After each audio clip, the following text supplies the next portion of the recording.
Chapter 731. Parking Conflict. Yes, where is it? Lin Yi asked. It's at 528 Chongdong Avenue. The building is called Chongxiang Garden. You'll see it when you come here, Fatty Lai said. Okay, you go ahead with your work. I'll be there in a while. I'll call you when I've decided on the unit. Lin Yi said. After hanging up the phone, Lin Yi turned to Mrs. Tang and said, Auntie, let's go pick out a house later. I'll get someone to give us a discount based on the house size we like. There's a better discount? That's great. Mrs. Tang liked to take advantage of others. So when she heard what Lin Yi said, she was elated. She heard that the real estate was already on sale. So how could she not be happy if she could get a discount on top of that? She increasingly felt that Lin Yi was a good man. If her daughter were to follow him, she wouldn't have to worry about anything in the future. The three of them sat in Lin Yi's van and headed towards Chongdong Avenue. Although Lin Yi's car wasn't much, Mrs. Tang thought it was good enough to have a car. How many people in the shanty town owned a car? Tang Yin, did you ask for leave? Lin Yi was used to skipping class, but Tang Yin was a good student, so she rarely skipped class. There was a poisoning incident at school yesterday, so there's no class today. I heard that the chairman of Pingzhan Industries is going to hold a press conference, and many students and parents are going to attend. So, the school is temporarily self-studying. Tang Yin thought of Meng Yao when she mentioned the chairman of Pingzhan Industries. Meng Yao gave Tang Yin the feeling that she didn't have the bad habits of rich kids at all. She was a little arrogant, but she was easy to get along with. Chongxiang Garden's location was not bad. Chongdong Avenue was one of the newly built third ring road this year. Hence, on the first day of Chongxiang Garden's opening, it attracted many property buyers. The entrance of Chongxiang Garden's sales office was already filled with cars. It took him a while to find a parking spot, and he parked the car in. A horn sounded from behind him, followed by a man cursing loudly. Where the hell did you come from, J8 van? I saw this spot first. Why'd you take it away from me? Mother **her poured out. Lin Yi frowned and got out of the car, only to see a bald man sticking his head out of a BMW parked behind his car and cursing. Watch your mouth. Don't get yourself into trouble. Lin Yi glanced at him indifferently and said, F***CK, I don't know what to do with a broken bread. The bald man didn't expect Lin Yi to dare to talk back and threaten him. He immediately became angry. Do you believe that I won't kill you? With that said, the bald man started the car and rushed toward Lin Yi. Of course, he was just trying to scare Lin Yi. He wouldn't dare to crash into him. After all, if he killed someone in front of everyone, he wouldn't be able to get away with it. At that time, he was afraid that he would go to jail. Although he had money, this kind of thing wasn't easy to settle. Lin Yi smiled faintly. Just as the BMW was about to slam into him, Lin Yi raised his leg and kicked the hood of the BMW, causing it to stop abruptly. The bald man was shocked. There was actually someone who could step on a car and stop it? Who is this person? He suddenly felt guilty. Although he often went out to act bad **s, he still didn't dare to act bad **s when he encountered such a ruthless character. If he didn't act well, he would be beaten up. Therefore, although the bald man was angry, he didn't dare to do anything to Lin Yi. He stopped the car and quickly got out. He found that the hood of his car was stepped on. He was even more afraid, but he didn't want to show weakness. He snorted coldly, Kid, you're good. Let's wait and see.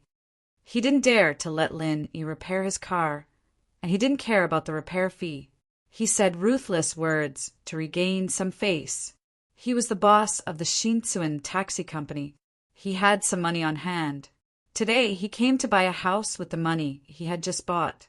Naturally, he didn't want to let the boss look down on him. Lin Yi smiled faintly and didn't say anything. This kind of person was almost everywhere, so Lin Yi didn't need to be angry because of this kind of person. The bald man glared at Lin Yi and returned to the car. He said to the woman in the front passenger seat, What is he? He doesn't know how to drive a broken car. He's just a bumpkin. Watch how I deal with him later. CEO Wu, don't bother with this kind of person. Being angry with him is degrading. How could the woman not see that her man didn't dare to go head-on with Lin Yi? However, she wouldn't say it out loud. If she did, CEO would be angry and forget about buying a house. Yeah, it seems like they are here to buy a house. When the time comes, let's see what they want to buy and give them a hard time. CEO Wu nodded, started the car, and went to find another parking space. Tang Yun and Mrs. Tang got out of the car. They also saw the scene before, but they didn't know what exactly happened.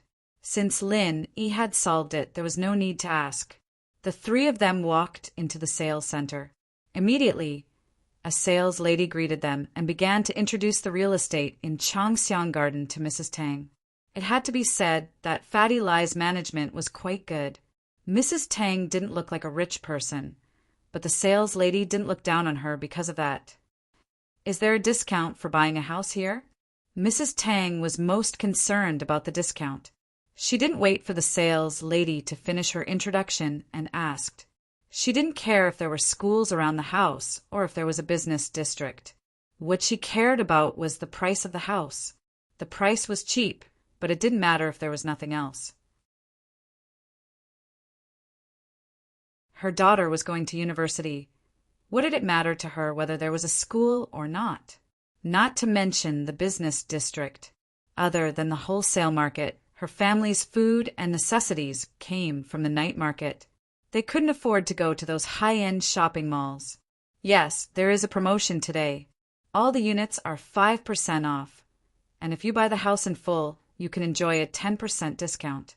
You also have a chance to win the grand prize of the exquisite renovation. The sales lady said, "Can it be cheaper?" Mrs. Tang asked. "This is the price set by the boss. We don't have the right to change it," the sales lady smiled. "Okay, then let's look at the location and the units." Mrs. Tang nodded. The sales lady brought Lin Yi and the others to look at the sand table. Mrs. Tang chose a building with better lighting and location and said, "I want this building, right? Do you have the floor plan?" "Yes, please wait a moment." The sales lady found the floor plan and passed it to Mrs. Tang.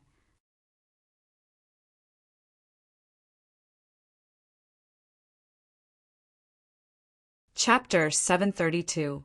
Don't treat me like this in the future. Auntie, you really have good taste. This building is one of the best locations in the entire district, second only to the villas and the bungalows over there. Not only does it have a good view, there aren't any tall buildings blocking it. It's very spacious. The sales lady introduced. Lil, Ian, what do you guys think? What type of apartment do you guys think we should get? Mrs. Tang couldn't make up her mind. It was easy to choose a building from the sand table. It was easy to see which location was good and which wasn't. The building that Mrs. Tang chose was in a good location, and the price wasn't too high. This was something that Mrs. Tang and Tang Yin agreed on. There were many different types of apartments in this building, and they had to discuss which one to choose and which floor to go with. Mrs. Tang was excited at first, thinking that buying a house was easy. But now that she was standing here, she realized that buying a house wasn't that easy. At least for now, Mrs. Tang was a little dizzy. Every floor had its own benefits. The first floor could be used for business. The second and third floors were more convenient for older people. The fourth and fifth floors were the golden floors, and the sixth and seventh floors were cheap and had a good view. It wasn't easy to choose. Let's get a 3-bedroom unit. Lin Yi looked at the layout and suggested, "I think this unit is not bad." Lin Yi saw the hesitation on Mrs. Tang's face and suggested, "That's fine. We'll go with this unit then. This unit is 120 square meters. Isn't it a little big?" Mrs. Tang was afraid that it would be too expensive. "Auntie, if you look at this unit, you have to hurry up because there is only one unit left on the third floor. The others have been sold." The sales lady said, "It can be seen that this unit is very good. Everyone's judgment is not wrong." "Ah, only the third floor is left?" Mrs. Tang was shocked and nervous.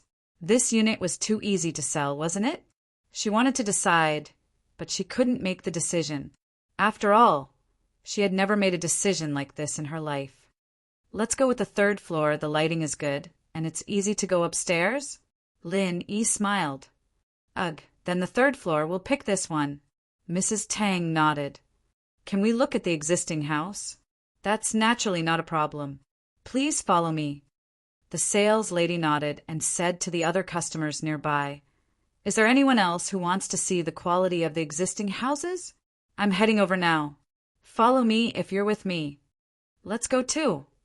The bald boss Wu walked over with his mistress and said proudly, under the watchful eyes of the public, he was not afraid of Lin Yi. There were security guards here. He did not believe that Lin Yi would dare to hit him. If he really hit someone, he would definitely make him suffer the consequences. With his power in Songshan City, how could he not be able to kill a kid driving a van? Lin Yi saw that the bald boss Wu also came to join in the fun, but he didn't bother with him. He sneered at him. If he wanted to follow, then so be it. He had no reason to chase away the guy who came to give money to Fatty Lai. They left the sales office with the sales lady and got on an electric car. The bald boss Wu's perverted eyes glanced at Tang Yan's body and then looked at Lin Yi with jealousy. This girl was so beautiful, but she was taken by this poor kid. God must be blind. He looked at the mistress beside him. Obviously, she was not just one level lower than him. If Tang Yan was his mistress, he would buy her a villa, not to mention this building. The bald boss who was thinking about how to show off his strength in front of Tang Yan. He had to admit that the bald boss who was very good at reading people. He could see that Tang Yan's mother was a typical greedy woman. If he offered enough benefits, Mrs. Tang would persuade her daughter to follow him. So, as long as he was strong enough and made that little bastard Lin Yi suffer, he wouldn't have to worry about not being able to get the beauty back. Thinking up to this point, CEO Wu was overjoyed. His hand that was hugging his mistress became naughty. His mistress was also flirtatious. She panted on the electric scooter, making the sales lady and Tang Yan blush. They thought, why is this person like this? Doesn't he know shame? If he wanted to touch her, he could touch her at home. Why did he touch her here? Lin Yi squeezed Tang Yan's hand and smiled. Tang Yan was even more embarrassed. She glared at Lin Yi and whispered, Don't do this to me in the future. Huh, you are different from her. The woman beside the bald boss Wu is just playing with you. Lin Yi understood. Then you aren't just playing with me? Tang Yan was nervous. Although she had an answer in her heart, the Miss, Yushu, Guan Xian, and even Ling Shan made her feel uneasy. I'm just playing with you. Lin Yi smiled. You're so annoying. Why do you sound so bad?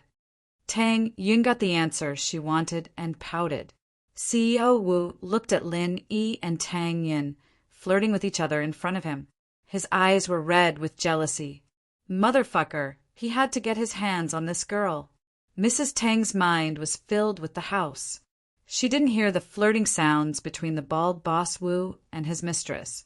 She didn't hear the whispers between her daughter and Lin Yi. Her mind was completely focused on the surrounding environment and the houses. There was such a beautiful area. Mrs. Tang's eyes widened as she looked at the green construction. Compared to the previous shanty town, this was 100 times, 1,000 times better. There was a small park, a pavilion, a man-made lake, and the houses were so beautiful. If she could live in this area in the future, wouldn't she become a rich person? High-class person? We're here. It's here. The sales lady parked the electric scooter in front of a beautiful building. Wow, it's so beautiful. Mrs. Tang looked at the building in front of her. The more she looked at it, the more she liked it. We can see the park downstairs from here? It's not bad. Yeah, that's why this building is selling fast. This kind of big apartment is quite popular. Now, there's only the 3rd floor left. If you like it, you should hurry up and sign the contract. Otherwise, it might be taken by someone else. The sales lady nodded. Mrs. Tang became anxious after hearing the sales lady's words. She nodded. Then let's go up and take a look first. Hubby, it's so beautiful here. Can you buy it for me? The mistress, who hadn't spoken until now, suddenly spoke to the bald boss Wu.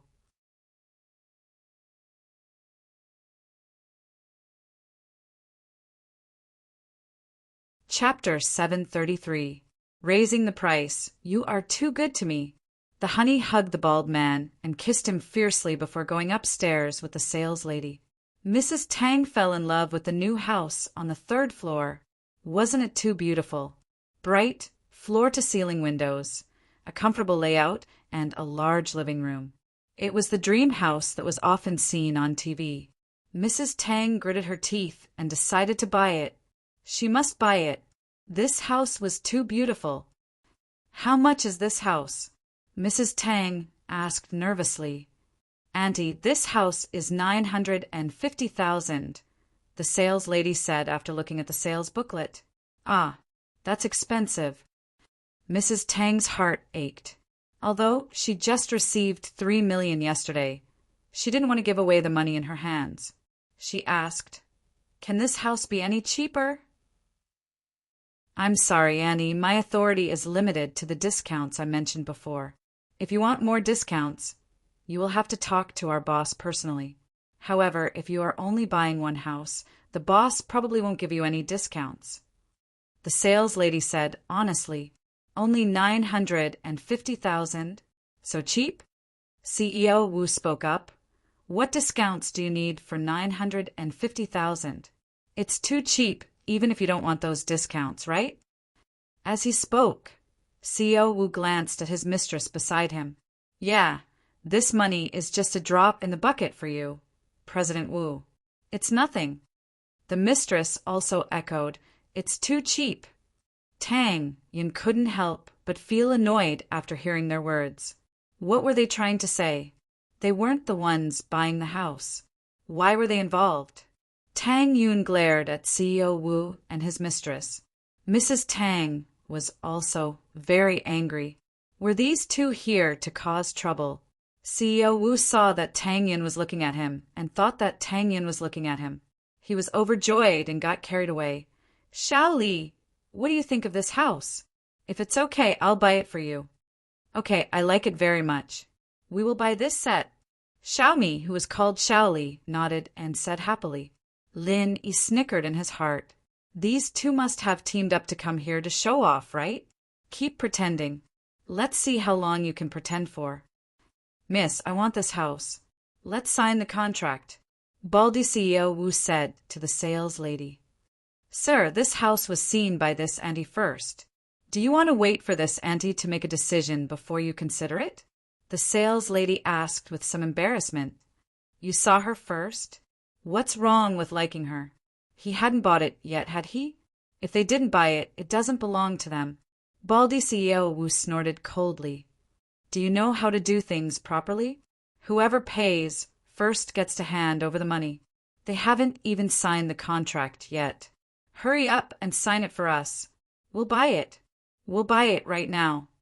Mrs. Tang panicked. She had worked so hard to get her eyes on the house. How could it be snatched away by someone else? No, absolutely not.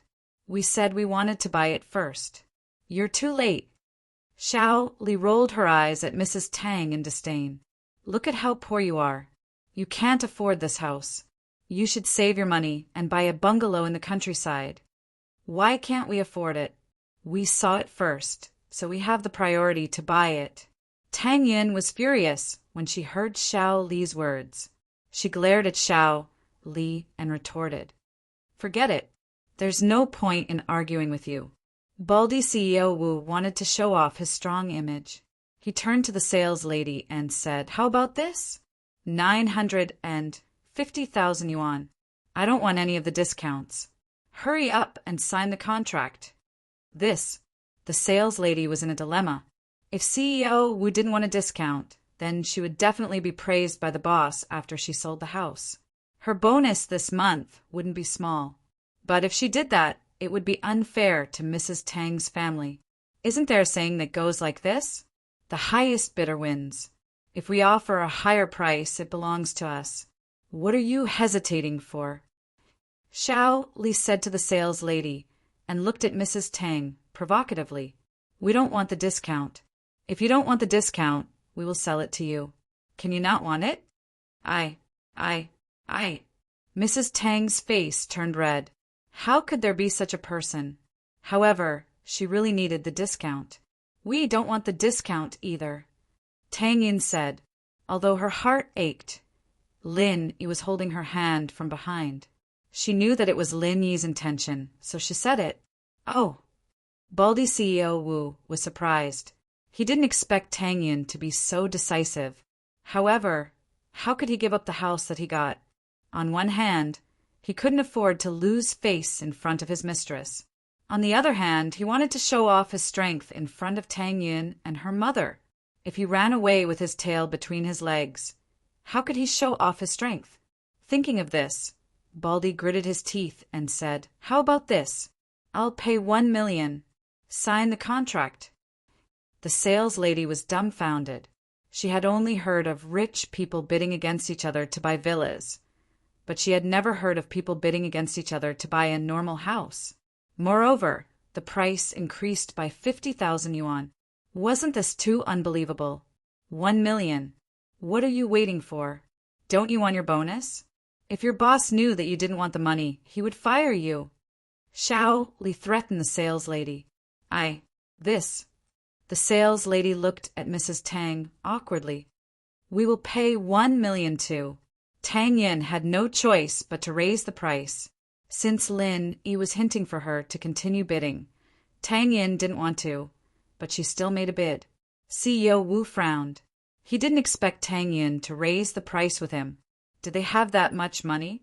Driving a broken van wasn't even worth 20,000 yuan. She dared to raise the price by 50,000 yuan? Could it be that he really wanted to go against him? However, CEO Wu couldn't show weakness now. If Tang Yin could afford it, why couldn't he? He was the boss of XINCUN taxi company. It was the biggest taxi company in Songshan. He had Sihua Bro's support. If he really gave up today and left with his tail between his legs, not only would he lose his face, but he would also lose Sihua Bro's face. So, even if CEO Wu felt that it wasn't worth it to increase the price to buy a house, he had no choice. He had no way out now. He could only bite the bullet and say, 1,100,000 yuan. I don't have time to waste with them. Hurry up and sign the contract.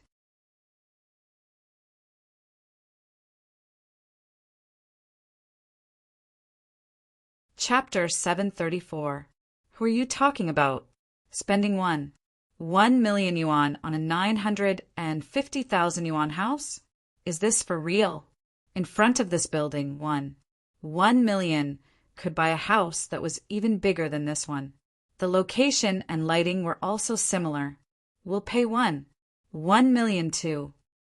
Tang Yin said and saw Lin Yi squeezing her hand again. We'll pay 15 million. Huh? CEO Wu looked at Tang Yin in disbelief. She dared to pay a higher price than him? Where did she get her confidence from? Was she trying to look impressive? But seeing Lin Yi's actions, CEO Wu understood that Lin Yi was going against him. Great, you still dare to increase the price? He felt that Lin Yi's limit was 15 million. Otherwise, why didn't he pay 2 million? He didn't have much money left. He couldn't pay that much. Therefore, CEO Wu gritted his teeth and said, 2 million. 2 million. Hurry up and sign the contract. On the other hand, CEO Wu felt that spending 2 million yuan to buy a 950,000 yuan house was a bit extravagant, but he had successfully gained face. He had also successfully displayed his strength in front of Mrs. Tang and Tang Yin. He felt a sense of accomplishment. This was the first step to success. Then he just needed to humiliate Lin Yi and he could talk to Mrs. Tang about Tang Yin being Tang Yin's sugar daddy. Oh, then I'll sell it to you. Let's look at the others. Tang Yun got Lin Yi's hint and shook her head. This one isn't ideal. 2 million isn't worth it. Not worth it. I think you guys don't have money? Xiao Li said sarcastically. She was very happy in her heart. Baldy Boss Wu had bought such an expensive house for her, which made her feel very proud. We don't spend money recklessly. Tang Yin pouted. Luckily, Lin Yi only asked Baldy CEO Wu to spend some money and didn't use his own money to buy a house. Otherwise, Tang Yin would have fallen asleep at the thought of spending an extra 25 yuan on a house. Seeing that Tang Yin's family had given up, the sales lady didn't make things difficult for them anymore. Since someone was willing to pay a high price to buy the house, why not? Sir, shall we sign the contract now? The sales lady asked. Nonsense. I finally succeeded in the bidding. What if someone else snatches it from me? Baldy CEO Wu glared at the real estate sales lady and shouted. Okay, then we'll go back to the sales office to sign the contract. The sales lady looked at Mrs. Tang apologetically. Auntie, why don't you come back with me? I'll help you find another good house. Okay. Mrs. Tang had no other choice.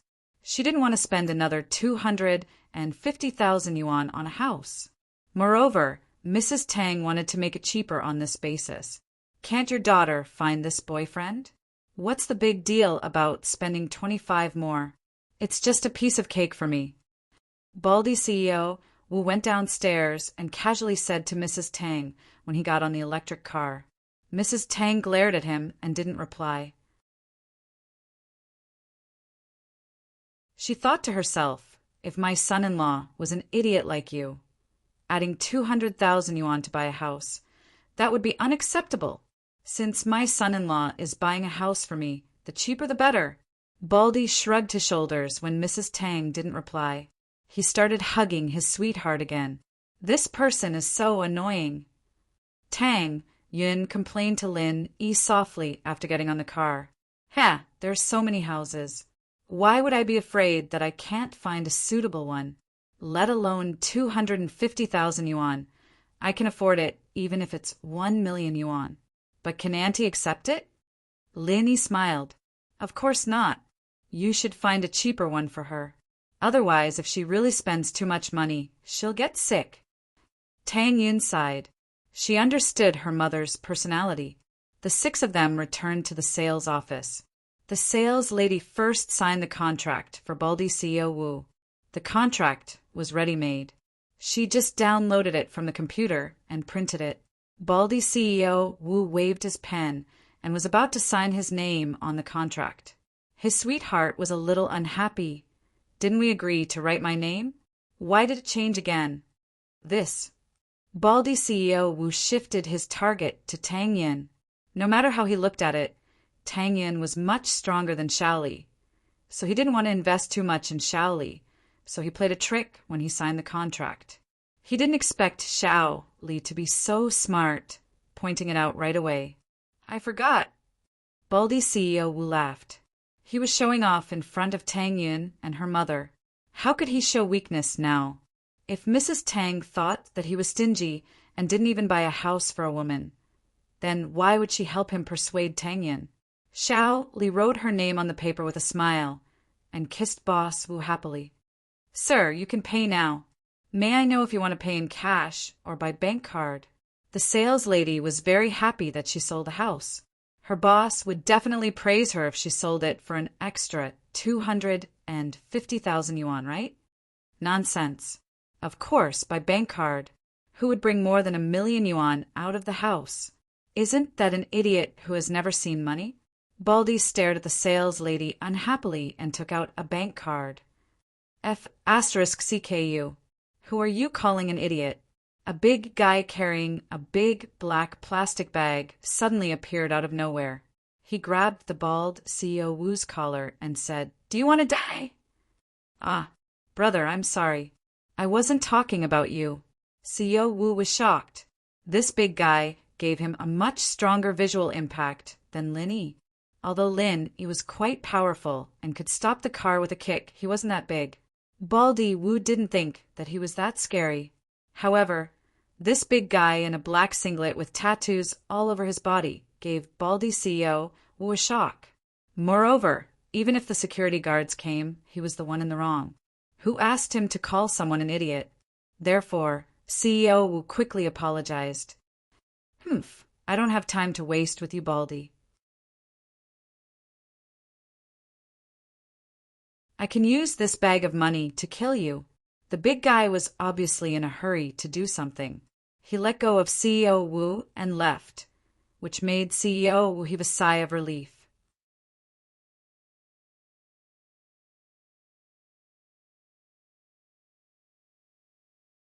Chapter 735. The same price. That's just a small amount of money. It doesn't matter. Xiao Li, if you want to go for the lottery, then go for it. CEO Wu said casually. Actually, he wanted to win the lottery. But if he acted like he cared too much about it, wouldn't it make him look greedy? That wouldn't do. His previous image would be in vain. Of course, I like it. My luck is good. Let's see how lucky I am. Xiao Li was eager to try. Sir, you bought the house at a high price. Why don't I help you ask the manager to give you 2 chances to draw the lottery? The sales lady asked. It's nothing. What do you think, Xiao Li? CEO Wu's heart started to move. He spent 250,000 yuan for nothing. It was a huge loss. If he got the special or first prize during the lottery, wouldn't he earn it all back? However, he didn't want to show it directly. He asked Xiao Li, that's not good, right? We'll draw twice. Xiao Li opened her mouth and saw CEO Wu's face darken. She was shocked and didn't dare to continue. CEO Wu was furious. Are you King stupid? You don't want it even if I give it to you for free? You have money now, right? It's nothing. I'll apply for it for you now. The sales lady didn't notice CEO Wu's expression and said with a smile. This time, CEO Wu was very pleased with the real estate sales lady. She had finally done a good deed. The manager of the sales office was accompanying Fatty Lai. He didn't expect the boss of the group to come here personally. After receiving a call from the sales lady, Manager Wang said to Fatty Lai, CEO Lai, I'll go over first. There's a sales lady looking for me to deal with something. Let's go and have a look together. Fatty Lai didn't have anything to do. Fatty Lai didn't follow Lin Yi when he said he wanted to look at the house first. Fatty Lai guessed that Lin Yi didn't want to give Tang Yan's family a house directly, so he didn't want to be too attentive. Manager Wang and Fatty Lai found the sales lady. Fatty Lai saw Lin Yi and Tang Yun at the side. He was stunned. However, when he saw Lin Yi's eyes, he understood that Lin Yi didn't want him to be too obvious. Lin Yi was actually thinking for Tang Yan's sake. Tang Yan's personality was strong, and she wouldn't want to accept a house for no reason. She wouldn't be able to say anything if Fatty Lai sold it to her at a discount. Mr. Lin, Miss Tang, Auntie Tang. Fatty Lai greeted Lin Yi and Tang Yun passionately. The sales lady didn't know Fatty Lai, so she didn't know what Fatty Lai did. She wasn't surprised and directly said to Manager Wang, Manager Wang, this is what happened. This Mr. Wu and this auntie both had their eyes on the same house. This Mr. Wu and this auntie had a bidding war. In the end, Mr. Wu won the house at a price higher than the original price. Now that he has paid and signed the contract, can we give him a few more chances to draw the lottery? Manager Wang was surprised. There was such a person. Spending 250,000 for a house? Did he hear it wrong? But when he saw the contract the sales lady handed over, he believed that it wasn't a joke. Manager Wang was puzzled. What was the relationship between CEO Lai, Lin Yi, and the auntie who participated in the bidding? If he agreed to let him draw the lottery a few more times, would he offend CEO Lai? So he couldn't help but look at Lai Changyi. He might not win even if he draws a few more times. Mrs. Tang curled her lips and said with disdain. Manager Wang heard Mrs. Tang's words and obviously didn't care about CEO Wu drawing the lottery. He nodded and agreed. Okay, 3 times. I'll give him 2 more chances. Sir, you can go draw the lottery now. Xiao Li, go ahead. The bald CEO Wu waved his hand without a care. Mrs. Tang had never seen Lai Changyi before. She didn't know what Lai Changyi did, but seeing that he was respectful to her, she nodded in confusion. "Hello, you are—" "Auntie, I'm Mr. Lin's friend. He asked me to help you research a special price house," Lai Changyi said. Tang Yun glanced at Fatty Lai. Who was he putting on a show for? "You're lying to my mom, right?" Tang Yun wasn't stupid. She knew that Lin cared about her face and wouldn't let Fatty Lai give her a house directly. Instead, he would sell the house at a low price to help her family. Although Tang Yin was touched, she also felt uncomfortable. She felt that Lin was colluding with Fatty Lai to lie to her. However, Tang Yin thought of her mother's personality and immediately understood Lin Yi's good intentions. If Fatty Lai acted like he was Lin Yi's follower, then her mother wouldn't spend a single cent at all. She might even ask Fatty Lai for a house. If her mother asked for a house, what would she do? What would she do? Thinking of this, Tang Yin couldn't help but feel grateful for Lin Yi's actions. So that's how it is. I finally got my eyes on a house, and I was wondering if I could get a discount. In the end, that person bought it for 250,000 yuan. I'm so pissed. Mrs. Tang saw that Lin found a friend to help her and immediately complained. "Do you have any houses similar to this one? It's best if you can give me a discount. Do you?" Fatty Lai looked at Manager Wang and asked. Yes. Manager Wang was shocked. What kind of relationship did this Annie have? How could she order CEO Lai to speak? He quickly opened the sales booklet and looked for it.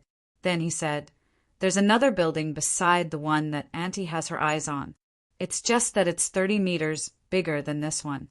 The price is 2 million. What?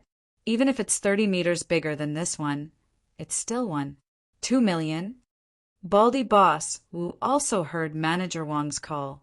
He instantly widened his eyes and asked subconsciously. He spent the same amount of money but bought a small house. What kind of logic was this? Yes, the floor plan is the same as yours, but it's the building next to yours. The sales lady nodded and smiled at the bald CEO Wu. Why didn't you say so earlier? Didn't you say that this was the only one left? At this moment, CEO Wu couldn't care less about being pretentious anymore. He had spent an extra 250,000 yuan for no reason. The other side was 30 meters bigger than his and had the same floor plan, but it was only 2 million yuan. Wasn't he a big shot?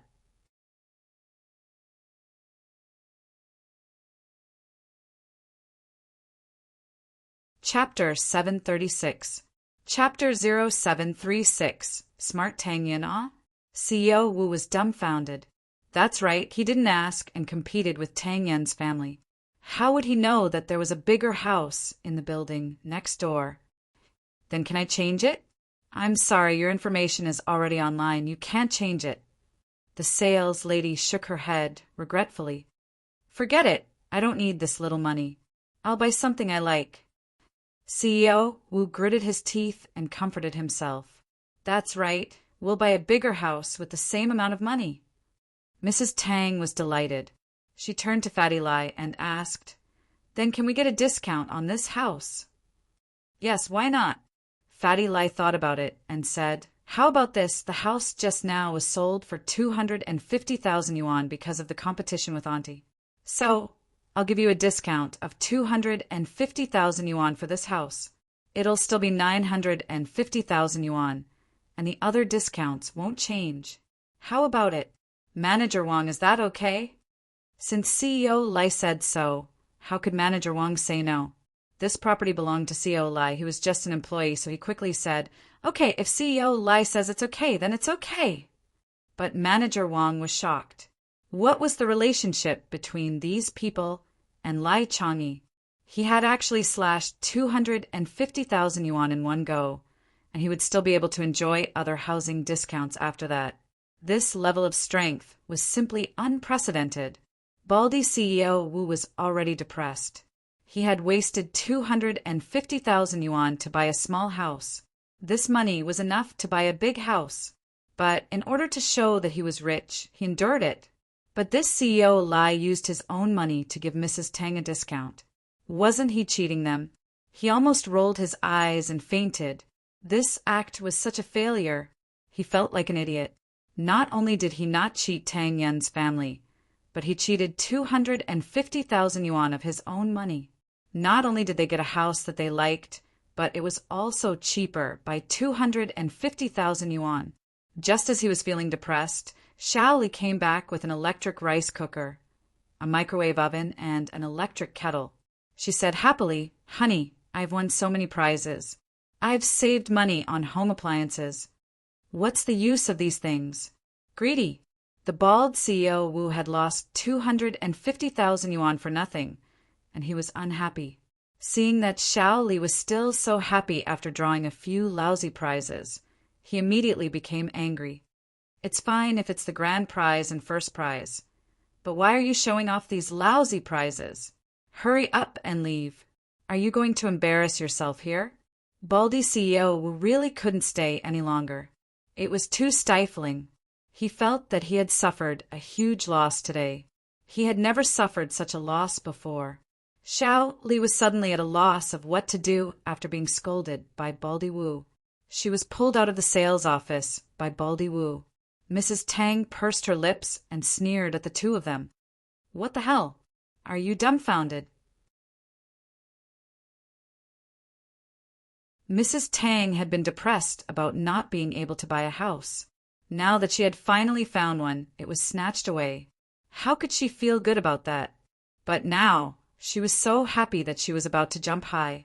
Lin Yi's face was still big. He casually gave her a discount of 250,000 yuan.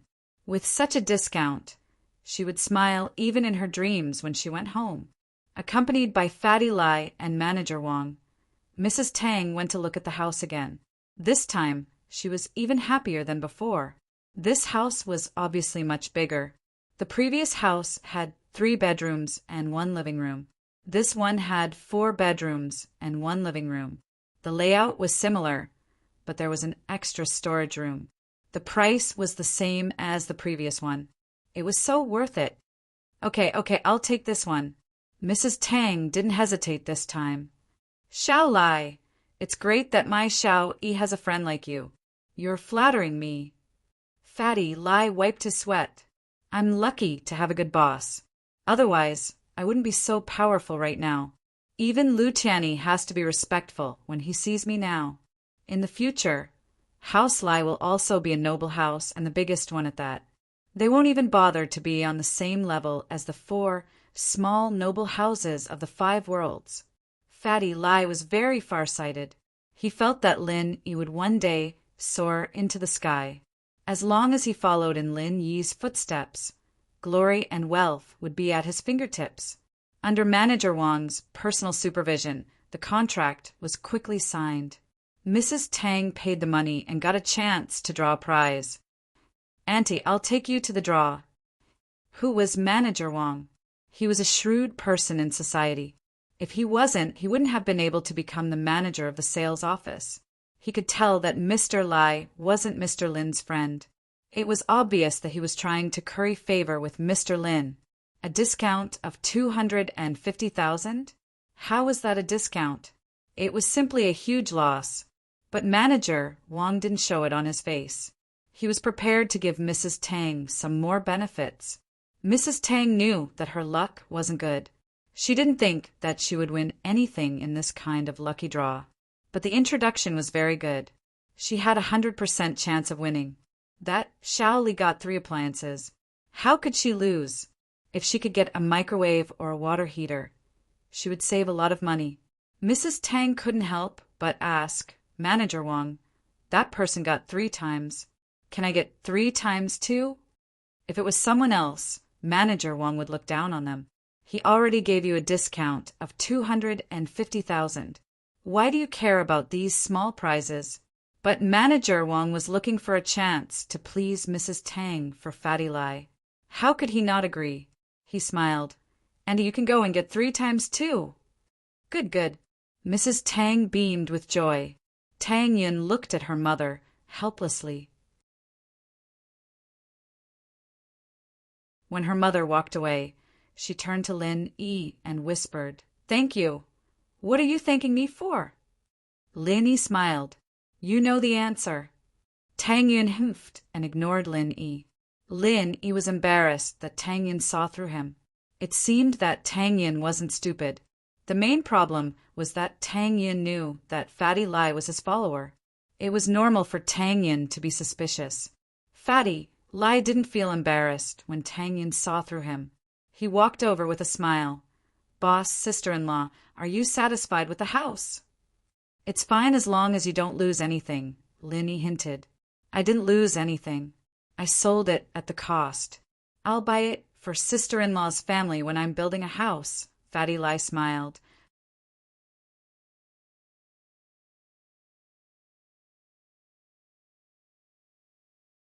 Chapter 737. Hit the jackpot. She knew that she owed Lin Yi too much, and she didn't know how to repay him. That was why she had such thoughts. After all, she was Lin Yi's girlfriend, not his wife. "Okay, thank you." Tang Yin thanked Fatty Lai. "What are you thanking me for?" "It's nothing. Besides, if it weren't for you guys, I wouldn't have earned that extra 250,000 yuan. Fatty Lai smiled and shook his head. "Auntie's luck is pretty good. Maybe you'll get a big prize." As they were talking, Mrs. Tang came to the lottery table and drew a card. She looked at it and saw that it was an electric water heater. Mrs. Tang was overjoyed. An electric water heater cost 1 to 2,000 yuan, and she got it for free. Not bad. Congratulations, Mrs. Wang, for winning an electric water heater. The MC threw the card back into the lucky draw box, then handed Mrs. Tang a ticket and congratulated her loudly. The lottery cards were used repeatedly, not limited. In other words, everyone had a chance to win the first prize or first prize. However, there was more than one electric water heater card, and there was only one special and first prize card. But even so, it also aroused the enthusiasm of those buyers. Everyone had a chance, and it was not like there would be no chance after being selected. So many customers who had bought a house were there, waiting for the arrival of the god of luck. Mrs. Tang pulled out another card. On it was an induction cooker. Although it wasn't worth much, only about 100 or 200 yuan, Mrs. Tang wasn't discouraged. Instead, she was happy. Who would complain about having too much free stuff? Mrs. Tang continued to draw, and no one suspected anything. After all, there were people who bought multiple houses, garages, and parking lots. They all had a chance to draw.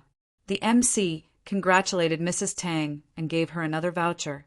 Mother Tang was a little nervous when it came to her last lucky draw. She didn't dare to take it out. Deep down, she wanted to win the grand prize or first prize. Even though the chances were slim, who wouldn't want to win the grand prize? Plus, if she won the special prize, she'd be able to save on the renovation and extra money. It was a lot of money, at least 100,000 yuan. However, there were still people waiting to draw the lottery. He couldn't possibly not draw it, right? Mrs. Tang gritted her teeth and pulled out a voucher. She didn't dare to look at it. She glanced at it from the corner of her eyes. It was an electric kettle. Mrs. Tang was greatly disappointed, and her expression changed. What a close shave! What a close shave! However, before Mrs. Tang could hand over the ticket to the MC, Manager Wang snatched it from her. He looked at it and exclaimed, "Oh my God, the special prize!" The first grand prize of the day had been decided. Congratulations, Ms. Wang. After that, Manager Wang threw the lottery ticket back into the lottery box. Then he shook the box deliberately as if he was afraid that someone would find it. Mrs. Tang's mind went blank. Grand prize? How was that possible? He clearly saw the words electric kettle written on it. It had nothing to do with the grand prize. How did it become the grand prize? I didn't see it clearly. Did Manager Wang also not see it clearly? He didn't even wait for me to confirm it and threw the ticket back into the lottery box. What was going on? Mrs. Tang stood on the stage with a frozen expression. It was as if she had won the grand prize. The customers didn't suspect anything. They all thought that Mrs. Tang's luck was too good. Did she win the grand prize just like that? The MC was also slightly stunned, but since it was announced by Manager Wang himself, he naturally wouldn't say much. He also congratulated him happily. Congratulations, you have given us a good omen. You won the first special prize. The first and second prizes were announced, but the grand prize hasn't been announced yet. I didn't expect that the winner would be you. Mrs. Tang didn't know what to do. However, she didn't want to say it out loud. She saved a lot of money, just like that. Although Mrs. Tang was confused, she nodded cooperatively. I didn't expect that I would win the grand prize. I'm so lucky. Haha, Mrs. Wang, this is your ticket. Keep it well. You can go and handle the renovation procedures later. Let our company know what you think, and we can start the construction, the MC said with a smile. Okay. Mrs. Tang happily took the ticket. On the other hand, Manager Wang accompanied Mrs. Tang to receive the award. No one suspected anything. After all, the previous winners of the first and second prizes had also been personally attended by Manager Wang. Of course, the first and second prizes were real, but the grand prize was fake. However, there was no limit to the number of grand prizes. No one would suspect that the sales office would fake it. So what if it was fake? They still had a chance to win the grand prize. Tang Yin, who was below the stage, was also shocked. Her mother won the grand prize? Was it real? Tang Yin looked at her mother's expression and began to doubt it. Other people might not understand her mother, but she knew her mother. Was this her mother's expression after winning the prize? It was an expression of disappointment that she didn't win. Of course, some people would be happy when they won the prize, but Tang Yin knew that her mother wouldn't be like that. She remembered her mother's happy expression when she won the 3 million yesterday. Tang Yin was sure that her mother didn't win the prize. Then the grand prize. Tang Yin couldn't help but look at Fatty Lai. Fatty Lai seemed to know nothing and was talking to Lin Yi about the medical company. Tang Yin sighed. It was hard on Lin Yi. He thought of so many ways to help her family. Just so that she wouldn't be in a difficult position, she was useless.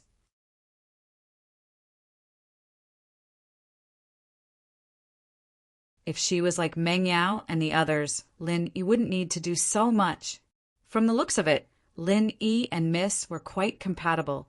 Her appearance might have been a mistake, but the mistake had already happened. Tang Yin felt that she couldn't get out of it. She didn't want to leave Lin Yi, but what should she do? As Tang Yin was thinking, her mother came back. This time, she was very happy. Yin, your mother won the prize too. I won the grand prize. Fatty Lai nodded approvingly at Manager Wang. It seemed like Manager Wang had a good eye. Manager Wang saw the praise in Fatty Lai's eyes and smiled. It seemed like he didn't do anything wrong.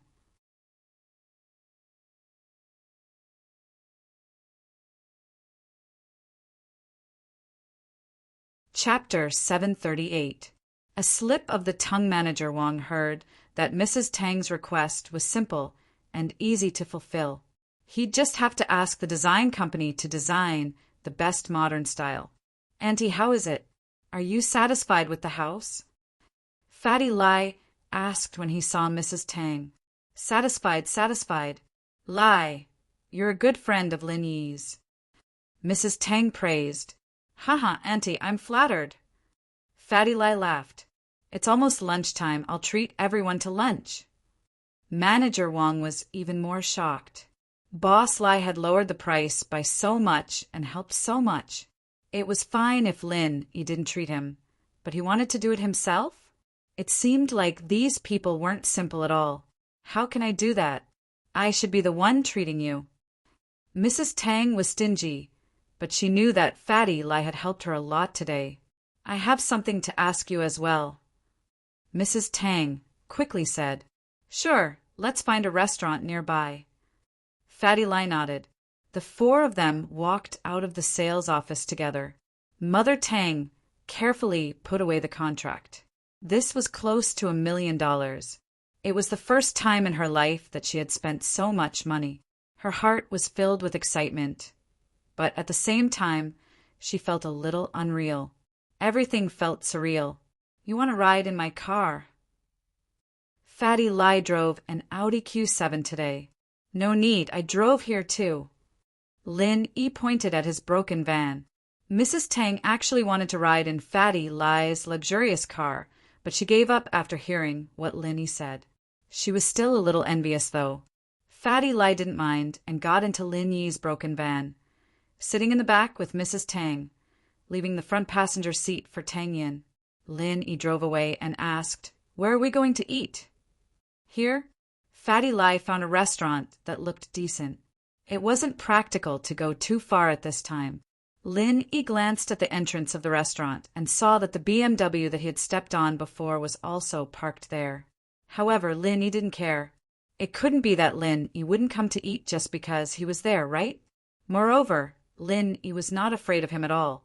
Fatty Lai and Lin Yi walked into the restaurant together. Fatty Lai didn't pay attention to the bald CEO Wu and his sweetheart, Xiaoli. After all, they were just two small fry. Fatty Lai didn't pay attention to them at all. Mrs. Tang, on the other hand, was too engrossed in her happiness to notice the situation. Tang Yin, on the other hand, noticed Baldy Wu and his sweetheart sitting on the left side of the dining hall. "Lin Yi, that boss Wu was also eating here?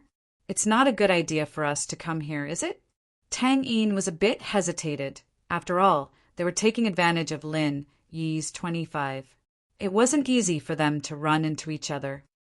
"Oh, then I should tell him to get lost, lest he affects my girlfriend's mood."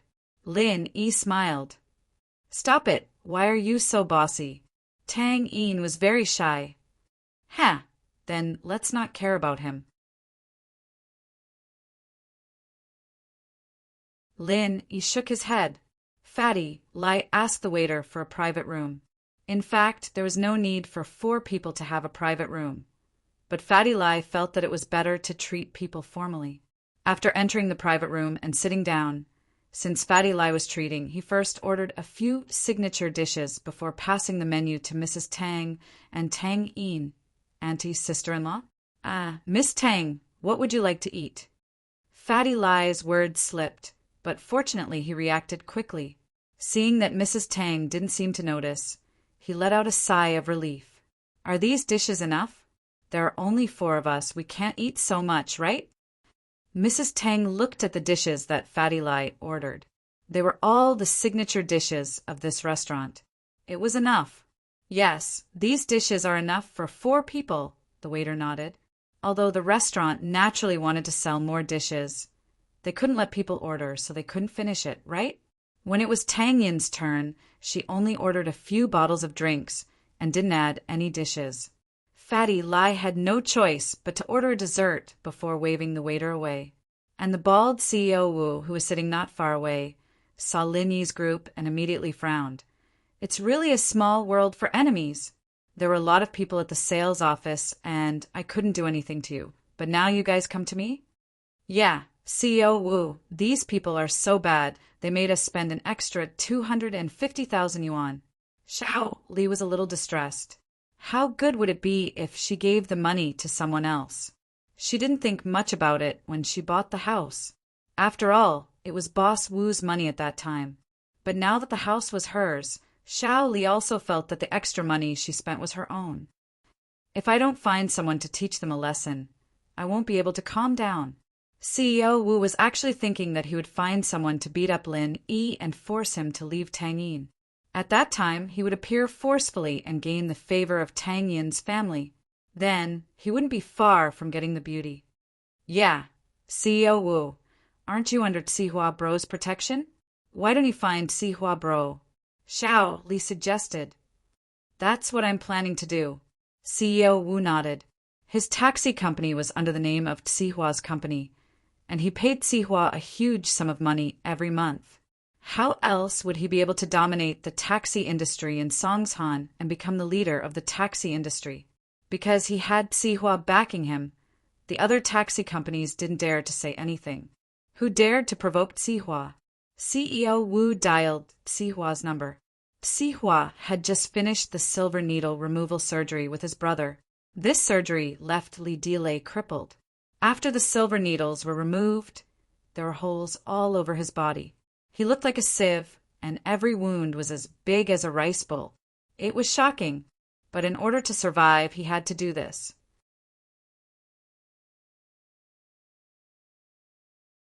Otherwise, if Lin Yi's pure energy exploded out, he wouldn't be able to live. Bro, how am I going to live in the future? There's even a hole in my dick. I'm so pitiful. Li Dile was in so much pain that he wanted to die after the anesthesia wore off. All right, stop howling. It's your fault for messing with Lin Yi. Sihua glared at Li Dile. Even Master Bing doesn't know how to deal with Lin Yi. What can you do? But I don't want to give up. I want revenge. I want to tear Lin into pieces. Li Dile clenched his teeth in pain. Just wait for Master Bing to avenge you. Don't even think about it. How could Sihua not hate Lin Yi? He hated Lin Yi to the bone. But what could he do even if he hated him to the bone? He couldn't do anything to Lin Yi and was afraid of him.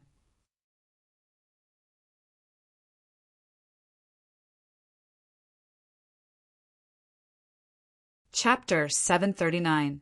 Give me back my silver, needle. Li Dile nodded. He could only wait for Master Bing to take revenge for him. Lin Yi was too strong. Even his brother wasn't his match. Sihua comforted Li Dile and received a call from Baldy Wu when he left the ward. Hello? Old Wu, what's up? Sihua asked. Sihua bro, I was bullied. There was a dent in my car, and when I mentioned your name, the guy didn't care at all. He asked me what Sihua bro was. CEO Wu started making up stories in order to get Sihua to stand up for him. In this Songshan city, there's someone who doesn't care about my name. Sihua was already filled with rage, and Baldy Wu's words only served to enrage him further. Who are they? I don't know. I brought Shally to buy a house today and met them at the sales office. They seem to have some relationship with the manager there, so I gave them a discount. CEO Wu said. Buy a house? All right, I'll bring my men over now. Sihua nodded. Who else could they be if they went to buy a house himself? Now that he was pissed, it was good to find someone to vent his anger on. CEO Wu was overjoyed. He felt that the money he gave to Sihua all these years wasn't in vain. Sihua really helped him when he was in trouble. Sihua actually valued Baldy Wu quite a lot. Although Baldy Wu always used Sihua's name to do things outside, Baldy Wu really did bring back a lot of money every year. 5 million a year as tribute was considered a huge amount for Sihua's businesses. As a result, Sihua couldn't just leave Baldy Wu in the lurch. He brought his men over personally to show that he was taking care of Baldy Wu, so that he would be able to give him more money when the tribute came at the end of the year. It was troubled times now, and Sihua was extremely poor. Building Qibing's skyscraper was already enough for him, and now he had to build another one. He used up all his savings, so of course he wanted to get more money. It wasn't long before Sihua brought his men over. CEO Wu was overjoyed. Sihua bro, here. Sihua nodded as he walked over with his men. I say, Old Wu, you're someone with a lot of reputation. Why are you eating in the main hall? It's just 2 people. It's just a casual meal. There's no need to put on a show. Baldy CEO Wu said quickly. All right, where are the people you mentioned? Take me there. I still have other things to deal with. Sihua felt that it would be beneath his status to deal with this kind of thing personally, but he didn't have anyone else he could use. Zhang Long and Liao were both killed by Lin Yi, and Zhong Fabai was in the hospital right now. He really didn't have anyone else he could use, so he had no choice but to deal with it himself. But this made CEO Wu very touched. Sihua bro, it's in that room over there. I'm honored that you came in person. Don't worry, I'll increase the management fee by 10% this year. Well said, well said. Sihua thought to himself, it seems like you're quite smart. It's not a waste for me to come in person. Sihua brought Su Jiaonong and a few of his underlings to the front of the room. The waiters of the restaurant also saw this scene, but at this moment, they didn't dare to come forward.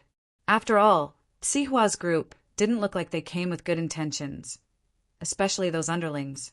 They were all burly men with tattoos all over their bodies. "Kick the door," Sihua said faintly. "Okay."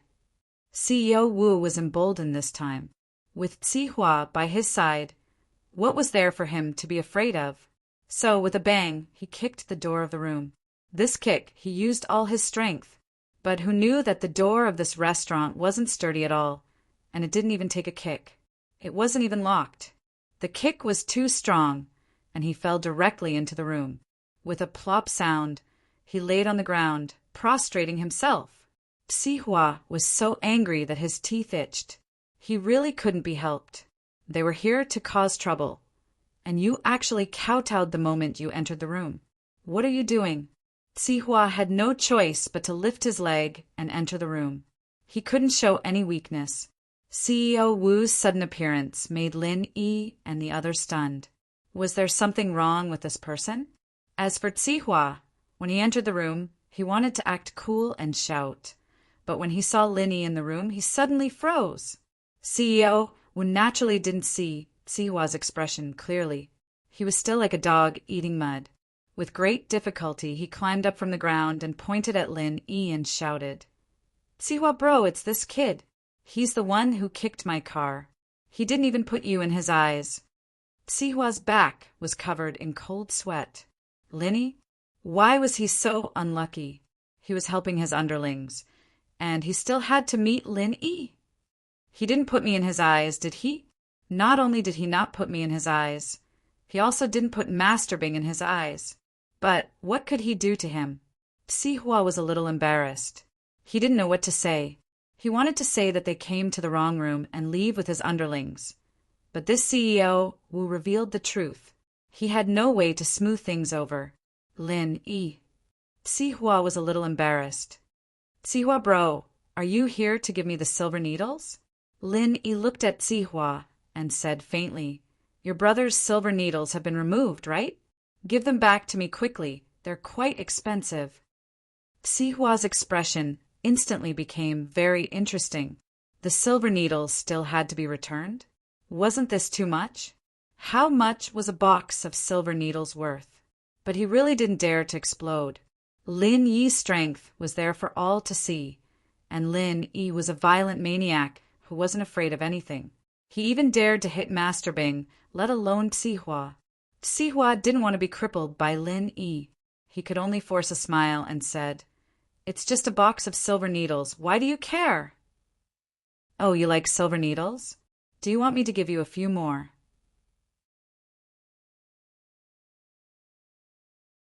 Lin Yi said as he took out the box of silver needles from his pocket.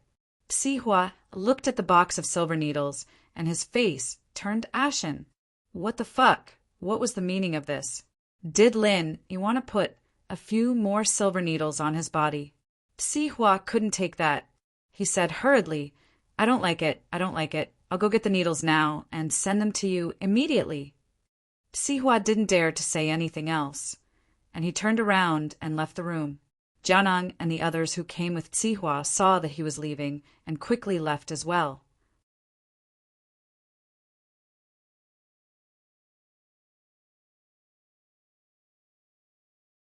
Chapter 740. Sent back CEO Wu was someone who had seen the world. He could tell that the situation wasn't looking good. Ever since Sihua saw the person in the room, he didn't plan to help him at all. And from the looks of it, Sihua was afraid of the person in the room. That was why he left with his tail between his legs. "I'm sorry, I went to the wrong room. This meal is on me, it's my treat." CEO Wu wasn't an idiot. He knew that if he didn't understand the situation, he would only be waiting for death. Even Sihua couldn't afford to offend this person. How could he, CEO Wu, afford to offend this person? "All right, hurry up and leave. Don't disturb our meal." Mrs. Tang waved her hand and signaled that Baldy Wu could leave. She felt great in her heart. "You don't like it? You found someone. So what? My son-in-law would scare them away. So what if it was Tsihua? Although he was a famous person in Songshan and was a legend in Mrs. Tang's eyes, it seemed that he was just a coward. Mrs. Tang thought that she would become a famous person in Songshan in the future. Even Tsihua wouldn't be her opponent. CEO Wu quickly turned around and left. After leaving the room, he returned to his seat with a face full of dirt. CEO Wu, what happened just now? Why did Tsihua bro leave so quickly? Xiao Li didn't follow him and didn't understand the situation. Don't mention it. We're unlucky this time. We met a big shot. Even Tsihua bro doesn't dare to offend him. Just admit it. CEO Wu knew that he couldn't handle it anymore. He didn't force himself. Waiter! The waiter quickly came over. They also saw the big commotion caused by the bald president Wu previously. However, since the parties involved didn't say anything, they wouldn't meddle too much. Sir, how may I help you? The waiter quickly asked. The bill for that room is on me. CEO Wu pointed at Lin Yi's room and said to the waiter. The waiter was startled. It was obvious that CEO Wu went to that room to cause trouble.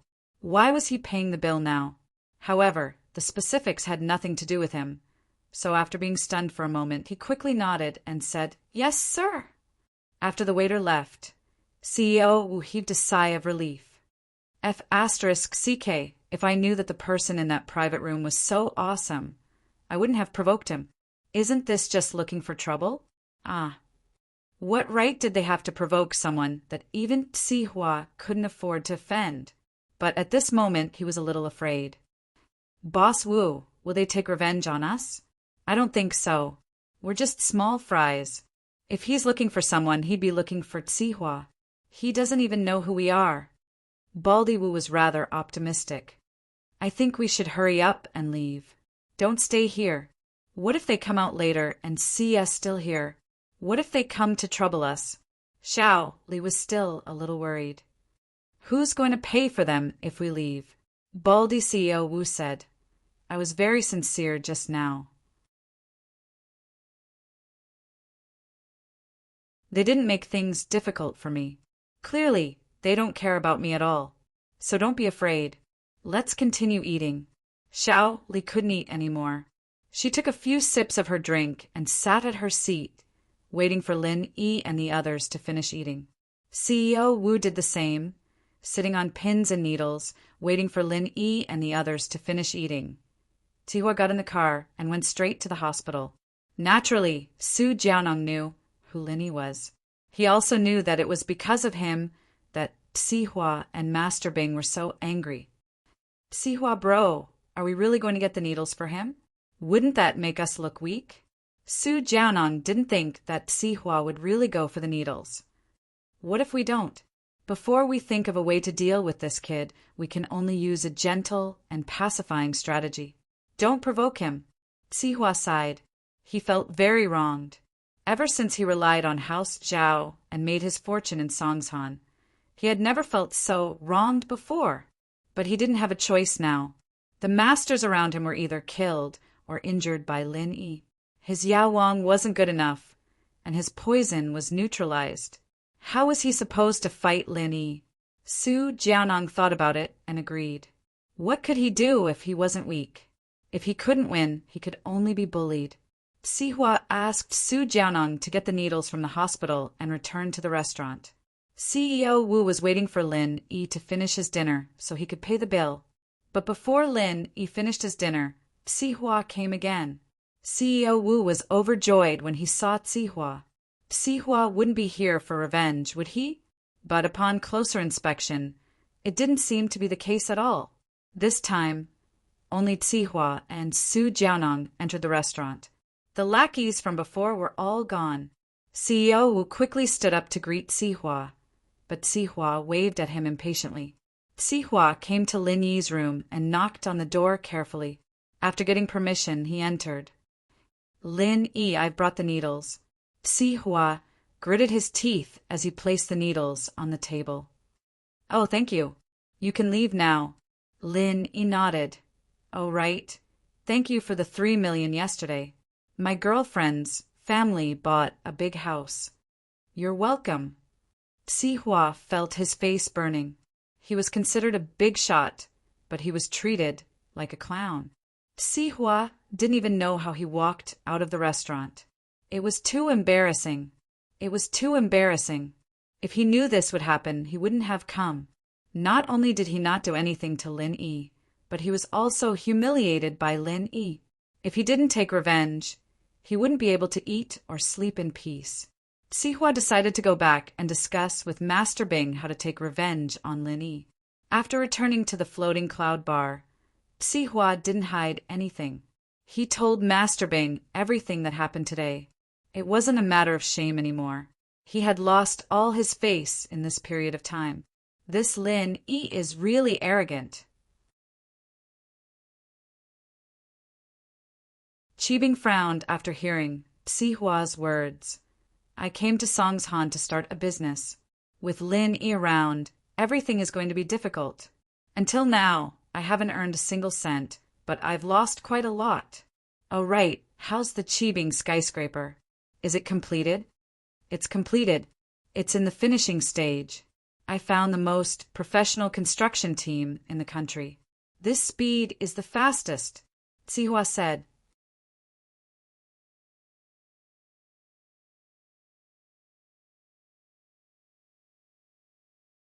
Chapter 741. Were you kissing? Isn't it because of Lin Yi's matter that we've stopped? Why don't we continue tomorrow? Sihua asked. Yes, continue working. Flatten that piece of land. Qibing nodded. Master Bing, according to our plans, there's an orphanage right next to the slums. Do you think we should get the land for the orphanage? The slums weren't square, but an L shape. One of the pieces of land was the orphanage.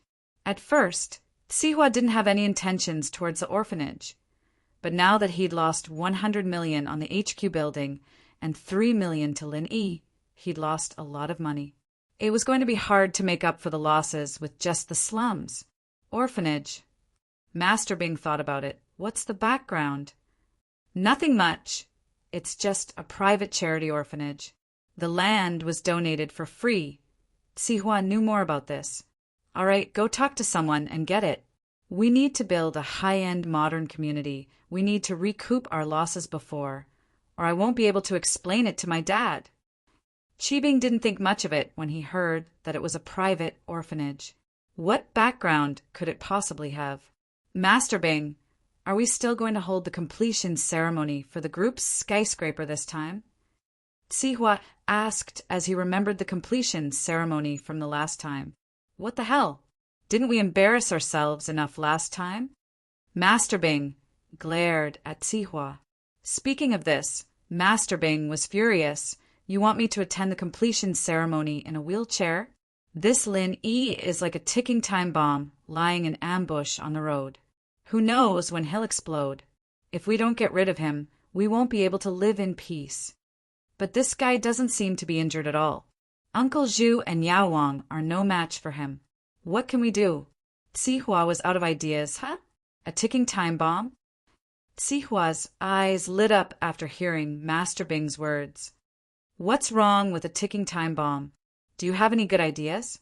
Master Bing saw Sihua's expression and asked quickly. There's an old saying that no matter how good your martial arts are, you're still afraid of guns and cannons. Why do we have to fight him head-on? Why don't we use a little strategy? Sihua suggested. You mean we should use firearms against him? Master Bing paused. That time bomb thing you mentioned reminded me of something. We can install a time bomb in his car. Won't he die the moment he starts driving? Sihua finally thought of a way to deal with Lin Yi. Install a time bomb in his car? That's a good idea, but isn't this opportunity hard to come by? Master Bing found Sihua's suggestion to be quite a good one. At the very least, he wouldn't have to fight Lin Yi head-on. Who knew if Lin Yi had recovered his strength? How about this? Who cares if he has recovered his strength or not? I'll just blow him up with a bomb.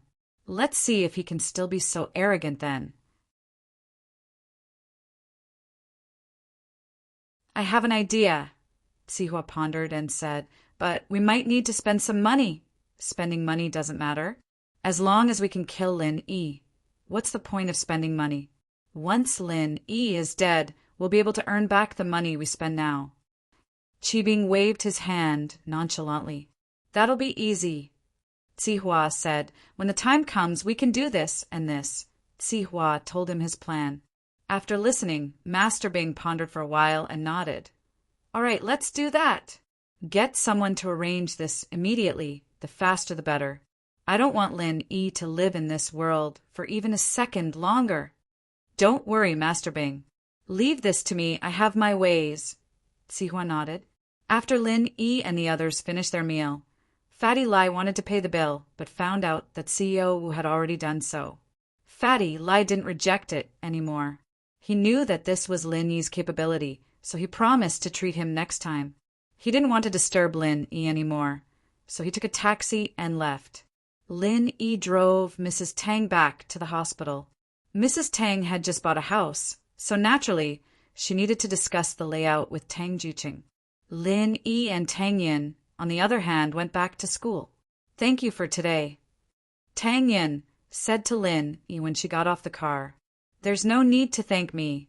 Lin Yi smiled. You still owe me a kiss, right? When will you honor it? Tang Yin blushed immediately. She remembered that she had promised him before. She didn't honor it. She wanted to reject it. But she suddenly remembered that Yu Shu said that she and Meng Yao had kissed Lin Yi before. Tang Yin was a little angry. She was Lin Yi's girlfriend. She hadn't even kissed him yet. But someone else got it first? So, Tang Yin looked around nervously. There seemed to be no one around. She quickly kissed Lin Yi's cheek and said in a panic, Okay, I'm giving it back to you. This doesn't count as a kiss, right? Lin Yi found it funny. Why not? If I say it counts, then it counts. It wasn't easy for Tang Yin to do this. Okay, then it counts. Lin Yi touched the cheek that Tang Yin kissed. It felt good, but why did it feel similar to when Shu kissed him? Of course, Lin Yi didn't dare to say this out loud. If he did, Tang Yin would kick him to death. The two of them didn't know what to do next, but they heard a scream.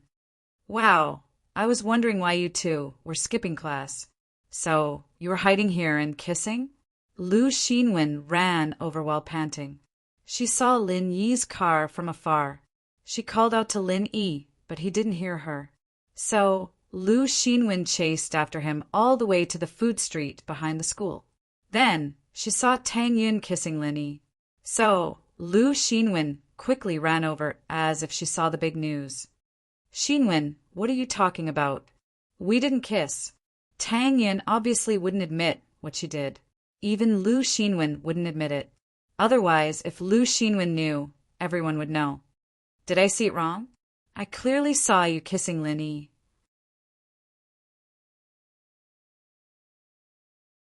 Lu Xinwen wasn't that gullible. We were whispering. Tang Yin glared at Lu Xinwen. You're making a fuss. Why aren't you in the classroom? What are you doing here?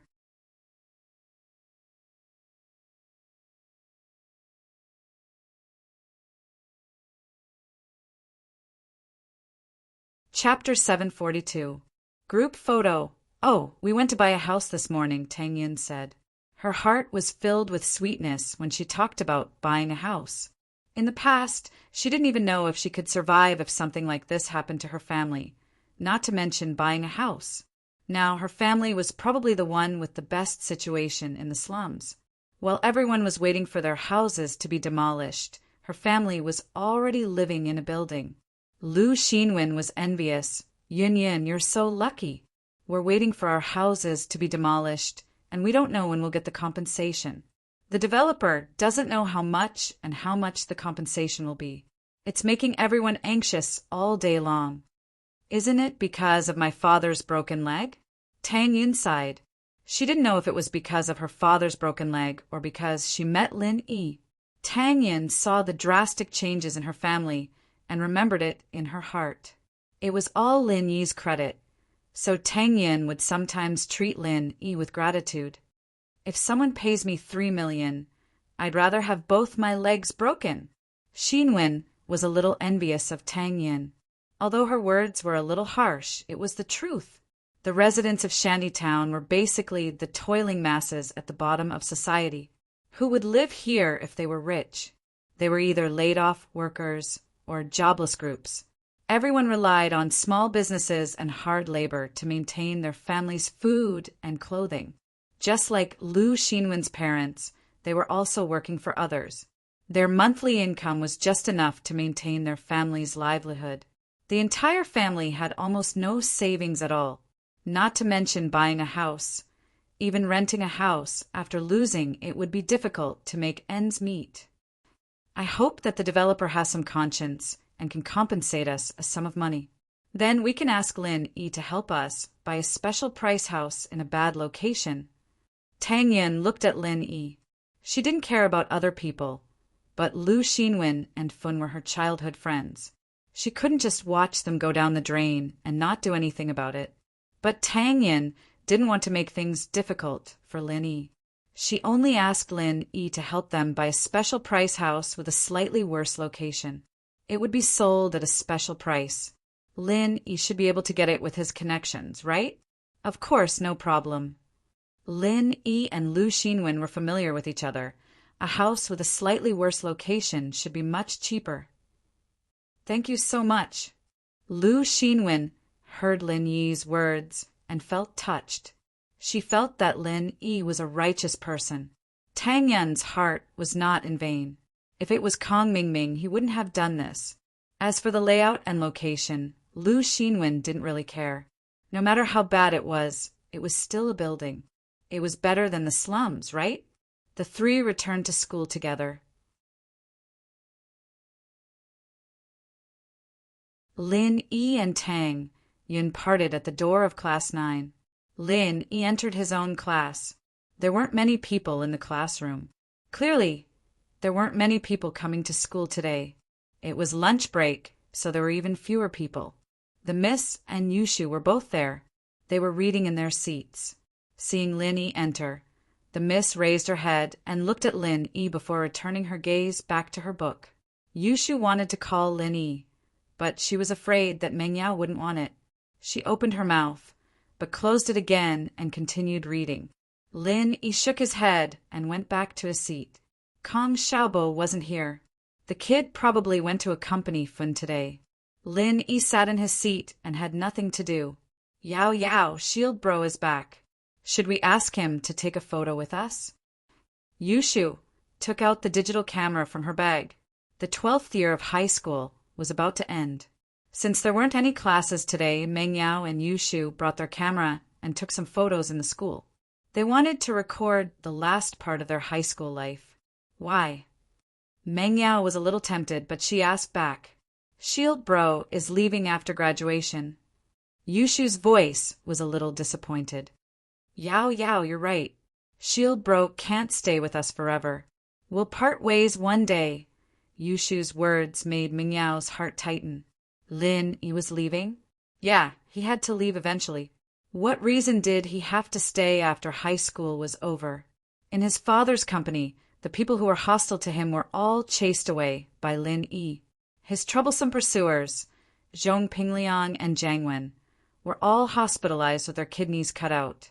Lin Yi's mission was considered a success. Perhaps after graduating from high school, Lin Yi wouldn't stay in the villa anymore when she and Shu went to college. What would he do? Rent a house with Tang Yin? The Miss felt complicated at the thought of this possibility.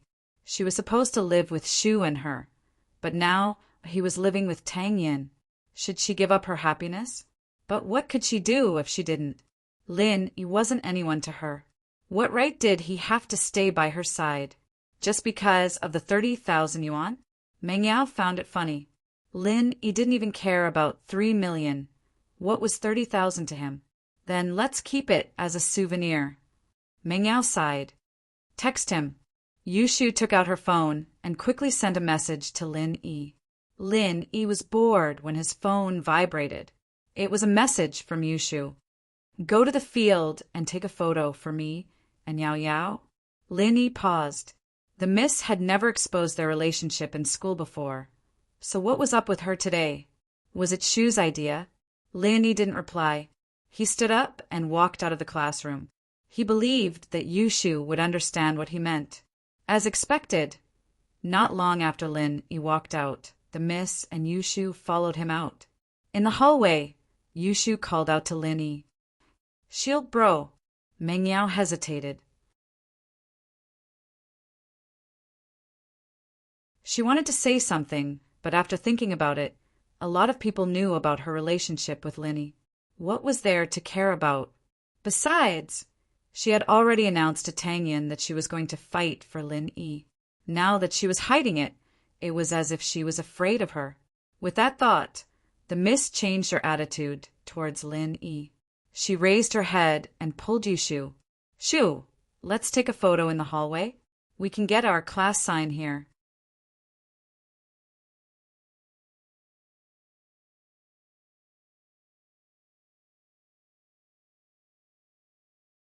Chapter 743.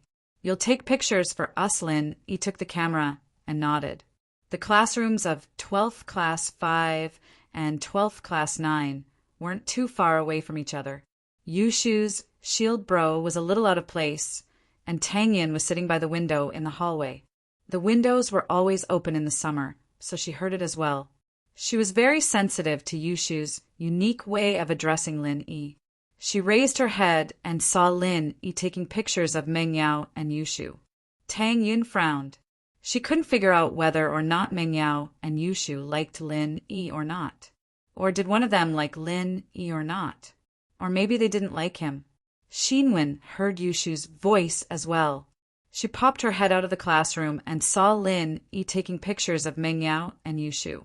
She quickly texted Tang Yin. Tang Yin was a little annoyed when she received Xinwen's message. She replied with a "I know" and put her phone back into her pocket. There were only a few more months until the college entrance exams. She had to study hard. It was good to be with Lin Yi, but she couldn't let it affect her studies. If she couldn't get into college, the gap between her and Lin Yi would be even bigger. Tang Yin understood this very well. Xinwen saw that Tang Yin didn't move after replying. She waited for a while, but there was still no movement. She couldn't help but leave the classroom to look for Tang Yin. Meng Yao and Yushu saw Xinwen as well, but Lin Yi couldn't see her because his back was facing them. "Yao Yao sis, someone's snitching." Yushu said. "Don't say that, it's not snitching," Meng Yao said, but she was a little nervous. Would Tang Yin come over? But so what if she did? She didn't do anything shameful. Meng Yao calmed down at the thought. Xinwen came to Tang Yin's window. Tang Yin didn't expect Xinwen to come looking for her personally. She was a little annoyed. What did it have to do with them? Wouldn't it be more awkward if she got involved? As if they were spying on Lin Yi? "Yunyin, you're not going to pretend that you didn't see me, are you?" Xinwen asked as she leaned on the windowsill. "What are you doing?" "I want to study." Tang Yin waved the exercise book in her hand. "Shall we go out for a walk?" Lu Xinwen asked. "What for?" Tang Yin asked after some hesitation. She knew what Xinwen wanted her to do. It was to find Lin Yi. "Since they're taking pictures, let's take some too." "We're graduating soon. Let's take some as a souvenir," Lu Xinwen said. "No, I don't think it's a good idea." Tang Yin shook her head. "What's wrong with that?" After Lu Xinwen finished, she called Lin Yi, Lin Yi. With Lin Yi's sharp senses, how could he not know that Lu Xinwen went to find Tang Yin? Although Lin Yi had been taking pictures of Meng Yao and Yushu, he was still paying attention to what was happening over there. Hearing Lu Xinwen call him, Lin Yi knew that something was up again. He turned around with a smile. "What's up?" "Tang Yin said that she hasn't taken a picture with you yet," Lu Xinwen said. "When did I say that? Don't talk nonsense." Tang Yin was embarrassed. How could Lu Xinwen talk nonsense? "Then let's take a picture together?" The miss had spoken. At this time, Meng Yao felt that there was no need for her to be petty. It was just a picture, so what if Tang Yin came? If she didn't let Tang Yin come, it would make her seem petty. She was the miss, she had to fight and not fight. If she fussed over everything, she would be an unreasonable shrew. Let's go, Yunyin. If we start now, I don't believe that you can learn it. Lu Xinwen looked at the exercise book in Tang Yin's hands. It seemed to be the same handwriting as before. Tang Yin hadn't touched it at all. She was using a carbon pen before, but now she was using a blue ballpoint pen. Tang Yin was dragged out of the classroom by Lu Xinwen. Tang Yin didn't hesitate anymore. Indeed, she hadn't taken a picture with Lin Yi before. The two met in Songshan's first school. If they didn't take a picture together, it would be a pity. Maybe she would regret not keeping a piece of her memory. Lin Yi, I'll take a picture for you too. Lu Xinwen took the camera from Lin Yi's hand. I'm not done yet. Yushu wasn't happy, but she thought about it and ran to Lin Yi's side. Tang Yin stood on Lin Yi's right and Yushu stood on Lin Yi's left. I haven't taken a picture with Shield Bro yet, right? Tang Yin didn't know whether to laugh or cry. She was taking a picture with Lin Yi. What was she doing? Lu Xinwen was pissed as well. But what else could she say if Tang Yin didn't say anything? She took the camera and took a strange picture of the three of them. Yao Yao sis, you come too? Yushu waved at Meng Yao. Meng Yao wanted to go, but she didn't want to. Tang Yin was there. What was she going to do? Meng Yao, let's take a picture together. Are we friends? Can we have a souvenir? Tang Yin saw the Miss' awkwardness. Since she was generous enough to ask her to take a picture, why couldn't she do the same? Meng Yao hesitated and walked over. She thought about it and stood next to Yushu. Lu Xinwen pressed the shutter, and the picture of the four of them came out. After taking the picture, Yushu wanted to join in the fun, but Meng Yao pulled her to the side, not letting her join in. She wanted to give Lin Yi and Tang Yin a chance to take a picture alone. Tang Yin and Lu Xinwen could take pictures with their phones, but the function was much worse than a digital camera. Their family's financial situation didn't allow them to buy a digital camera. Tang Yin's family had some money now, but they didn't have the time to buy one, or maybe Tang Yin didn't want to buy one. So, after Lin Yi and Tang Yin took a picture together, Lu Xinwen took a picture with Tang Yin. In the end, Yushu suggested that the five of them take a picture together. It wasn't easy for the five of them to get to know each other. Meng Yao and Yushu knew Lu Xinwen that night at Fatty Lai's house. But the five of them needed someone to take the picture, right? Although the camera had a selfie function, there wasn't a place to fix it. Just when they were thinking about what to do, they saw Zhou Ruoming walking over with a basketball. The reason he came to school every day was to hang out with his lackeys, eat, drink, play basketball, and act cool. Of course, the number of times he acted cool had decreased recently. The reason was simple. Lin Yi was too fierce. He didn't want to offend him, so Zhou Ruoming could only play basketball in peace. Hey, classmate, take a picture of us. Lu Xinwen didn't see clearly that it was Zhou Ruoming. She just grabbed a random person to take a picture.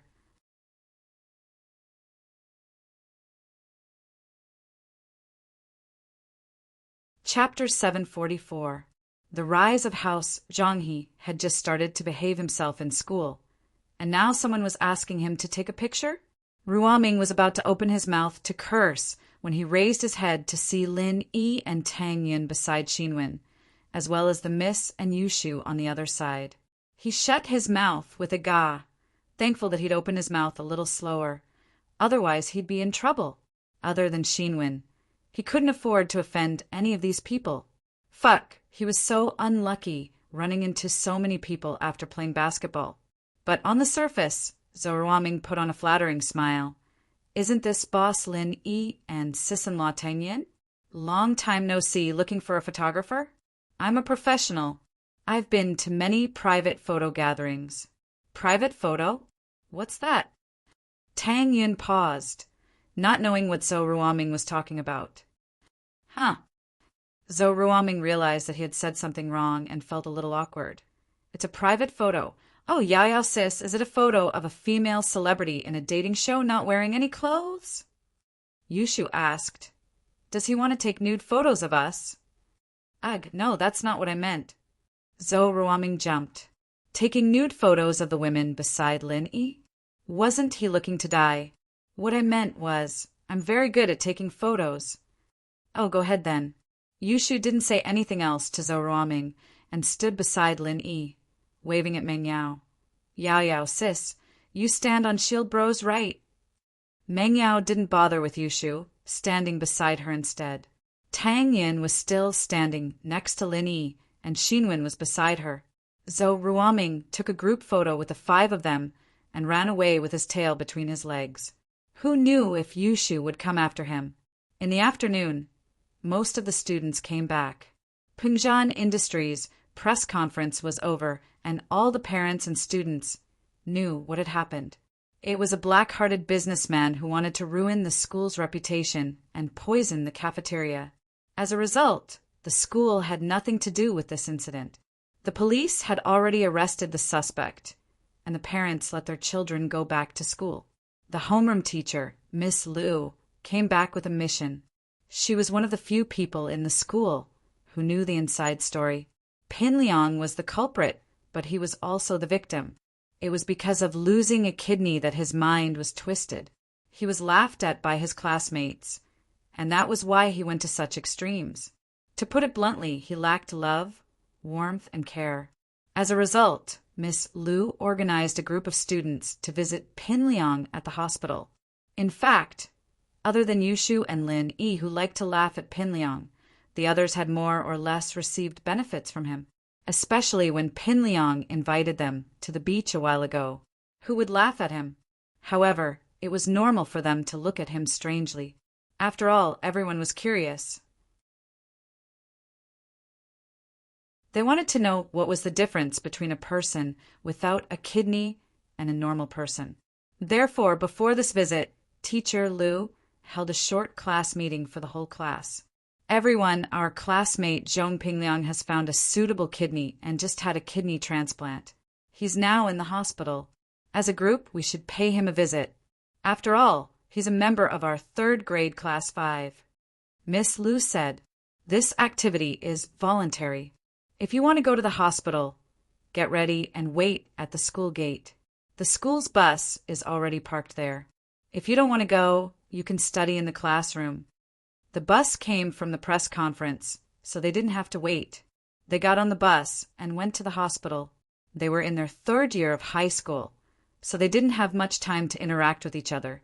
They listened to Miss Liu's words and stood up, ready to visit Pin Liang. Let me emphasize one point. You must not look down on Pin Liang. You must give him enough warmth and love. Let him feel the care of the group. Miss Liu reminded. Who wants to go through this kind of tragedy? Pin Liang is already pitiful enough. We can't let him be sad. Everyone nodded, thinking back to how they'd looked at Pin Liang with that weird gaze earlier. They wondered if that had hurt or confused Pin Liang in any way. Meng Yao didn't want to visit Pin Liang. It would be better if he died. Why would she care about him? But as the miss of Pengzhan Industries, the daughter of the school's chairman, she couldn't not go. How would people think of her if she didn't go? Even if she didn't care, she had to think about her father's reputation. She couldn't let people say that Pengzhan's daughter was cold and heartless. She didn't even visit her classmate in the hospital. So, although Meng Yao was unwilling, she still stood up with Shu and left the classroom. Lin Yi didn't care. It was Meng Yao's decision. If the miss went, he would go. If she didn't, why should he go? This was the 2nd time the whole class came to visit Pin Liang. Fabai wasn't surprised when he received the call from Miss Liu. He knew that his plan had worked. His son had successfully deceived the police and the school's sympathy. He had turned the suspect into the victim. Pin Liang, you are getting more and more mature. You did well this time. It's a happy ending. Fabai hung up and praised his son. Your classmate is coming to the hospital to see you. He's on the way. Of course. How can a person grow without setbacks? I was too naive. I was played by Meng Yao and Yushu. Pin Liang nodded. I won't be so stupid in the future. And it's good that you can think it through. Fabai patted Pin Liang's shoulder. You're ready to give up on Meng Yao, right? It's too early to say whether I'll give up or not. But when I soar into the sky, Meng Yao will be my toy. Pin Liang laughed coldly. Since she never liked me and played me like a monkey, I won't let her go so easily. It's good that you have a goal, but don't act rashly. Fabai felt that it wasn't a bad thing to have something to motivate his son.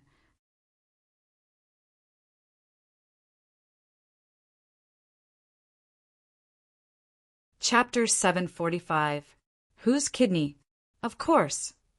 Fabai agreed that his son should maintain a good relationship with Naipeo, too.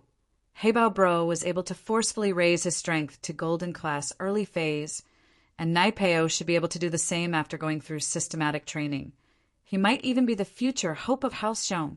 Right. How do you feel about your kidney? Do you feel any discomfort? Although your kidney is very compatible, there's no guarantee that there won't be any rejection. It's just pain. Other than pain, I don't feel anything else. Pin Liang shook his head. Wounds hurt too. Let's get a doctor to check it in a few days, Fabai said.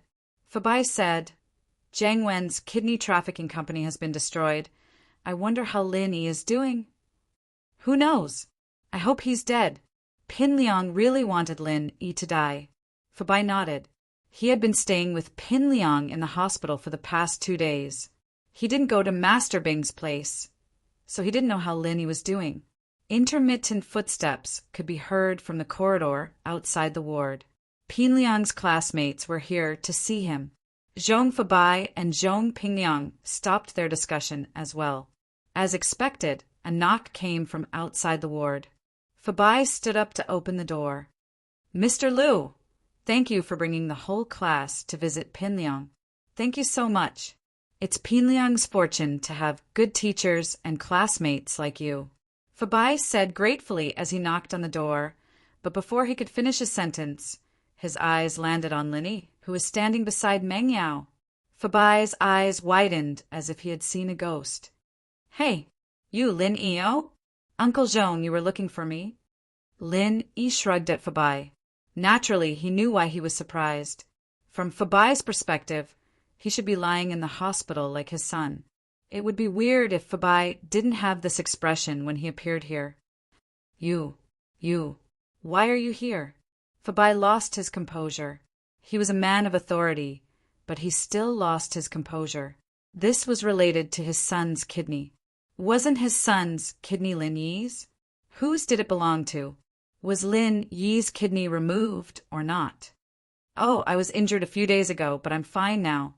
Lin Yi smiled. Fabai let out a sigh of relief when he heard Lin Yi's words. But then he thought about it again. Something was wrong. It had only been a few days since the kidney transplant. How could Lin Yi still be alive and kicking? It was completely illogical. Even if Lin Yi was a mystic class master, wasn't Uncle Zhu still lying in bed? Wait, he said that he was injured a few days ago. Could it be that he was injured by Uncle Zhu? When did you get hurt? Zhong Fabai asked subconsciously. Was he injured by Uncle Zhu? You don't know? Lin Yi asked back. Then Pin Liang. Fabai wanted to ask more, but he suddenly realized that Pin Liang's classmates were also here. He could only shut his mouth. He had a stomach full of questions. He could only invite Pin Liang's classmates and teacher in first. Otherwise, it would be bad if the police got suspicious. There were even police patrolling the corridor. Welcome to visit Pin Liang. Fabai suppressed his doubts and let Lin Yi and the others into the ward. Pin Liang was lying on his side on the bed. He was originally welcoming his teacher and classmates with a smile. He was about to say a few words of gratitude when he suddenly saw Lin Yi among them. He was stunned. Didn't Lin Yi's kidney get removed? He should be lying in the hospital now. How could he still come to visit him? How was it possible? Oh, Pin Liang classmate, I heard that you are now a healthy person with 2 kidneys. As long as it doesn't reject you, you will be the same as us. You don't have to worry about it. Yushu wanted to mock Pin Liang, but when she remembered what Professor Lu said before, she changed it to comfort him. However, this consolation sounded a little awkward. If it didn't reject him, then it would be the same. But what about rejection? Thank you. Pin Liang's mind wasn't on Yushu's sarcasm at all. Even if Yushu scolded his mother right now, he wouldn't feel much. At this moment, all his thoughts were on Lin Yi. Did Lin Yi give his kidney to him or not? If he didn't, then whose kidney did it belong to? Wouldn't that mean rejection? He suddenly remembered what Yushu said before. As long as it didn't reject him, then he would be the same as them. Was Yushu hinting at something? Pin Liang knew that Yushu and Lin Yi had a close relationship. Did Yushu know something then? Was she hinting at him that his kidney wasn't Lin Yi's? In other words, it wouldn't be a match and there would be rejection soon? At that thought, Pin Liang's mind went blank and his eyes started to glaze over. The illusion from before was completely gone at this moment. He was delusional enough to think that he could become a golden class master after getting Lin Yi's kidney. But now it seemed like his kidney wouldn't be a match. Pin Liang didn't know how he'd gotten through all this time. His classmates and teachers were trying to comfort him, but he didn't hear a single word they said. His mind was filled with thoughts of Lin Yi, his kidney, and Yushu's innuendo. His kidney wasn't Lin Yi's? Now it seemed like it was 80% true. Otherwise, Lin Yi wouldn't be so kind as to visit him after his kidney was removed. He might even kill him. But Lin Yi didn't do that, and he even came to visit him openly. Then wouldn't he be Pin Liang was still lying on the bed with a sluggish gaze after the teacher and students left. No one knew what he was thinking. The teacher and students thought that Pin Liang was too weak after the surgery and didn't want to talk. They didn't think much of it and left the ward after a simple glance at him. Lin Yi looked at Pin Liang meaningfully as he left. The kids' kidneys weren't showing any signs of rejection, yet were they? Zhong Fabai frowned. Obviously, he also thought of this tragic possibility. His son's kidney wasn't Lin Yi's. Did he get the wrong kidney? But Jiang Wen's kidney trafficking organization had been annihilated. It was impossible to find out who his son's kidney belonged to now. He didn't even know who to look for. Even if Jiang Wen wasn't caught, he must have escaped, and he wouldn't be able to contact him. Zhong Fabai sighed. Why was his son's life so hard? He finally got a kidney, and it still didn't match.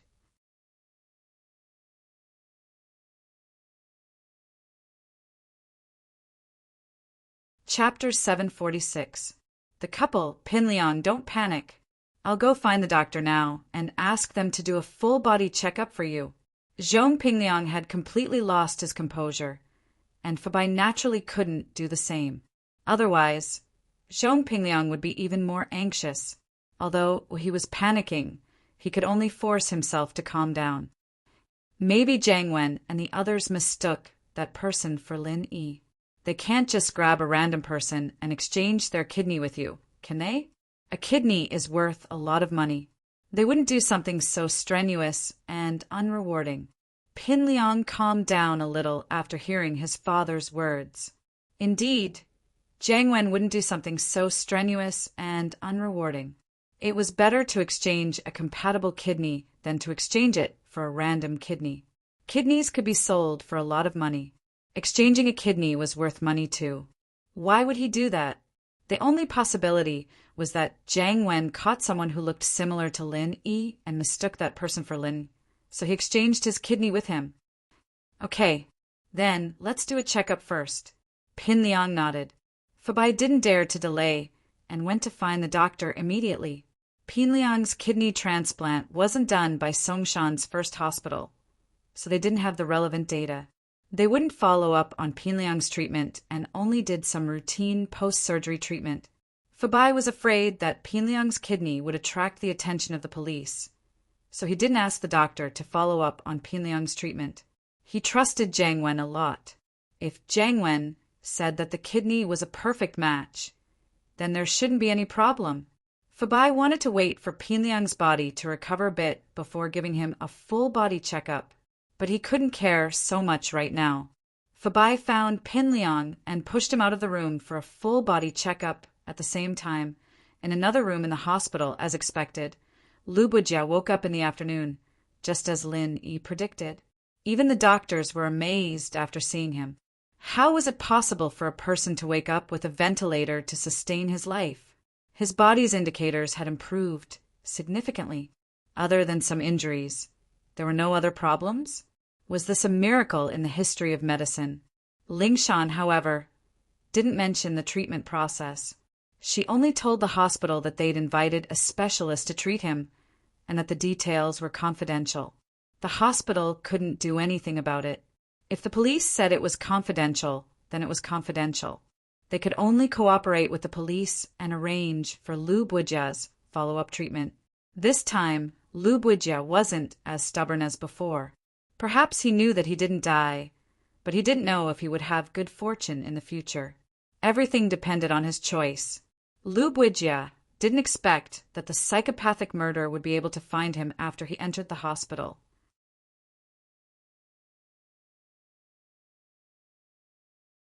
Moreover, he snuck into the ward under the protection of the police and almost killed him.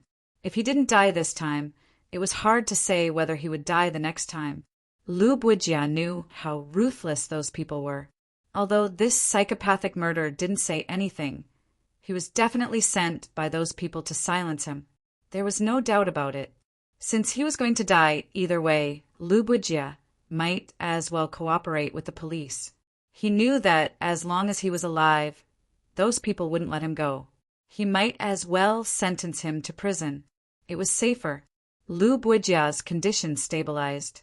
Lingshan and Yutian came in and sat not far from Lu Bujia's bed. Lu Bujia, you still don't want to say anything? Lingshan looked at Bujia on the sickbed. She'd thought that he was the victim, but now it seemed that it was just an internal conflict. If you weren't lucky enough to meet a miracle doctor, do you think you'd still be alive? Lingshan's words weren't polite, but there was no need to be polite to people like Lu Bujia. Not only did he cause Lin Yi to lose a lot of qi, but he also caused a lot of trouble and confusion for the police.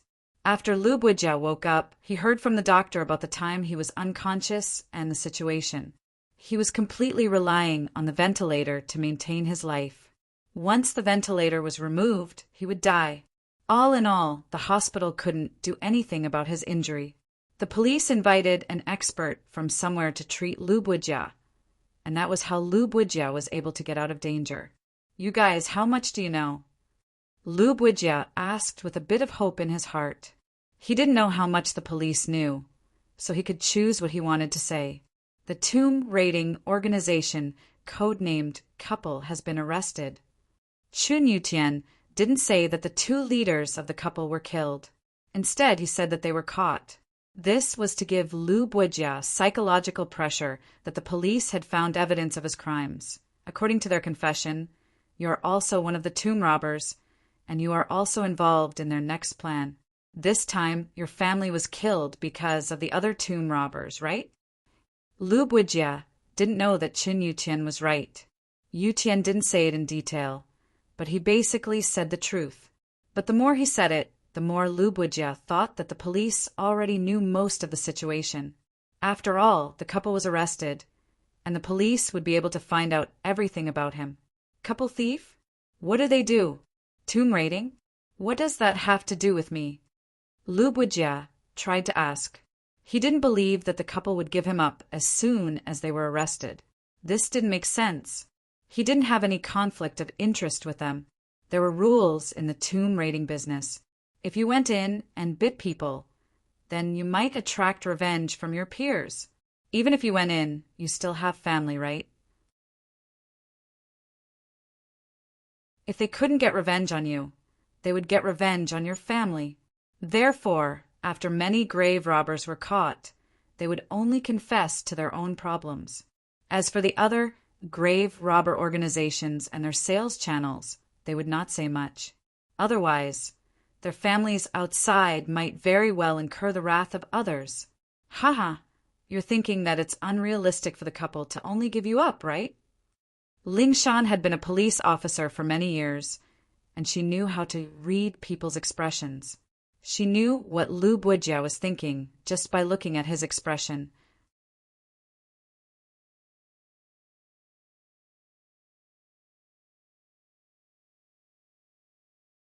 Chapter 747. Chapter 0747.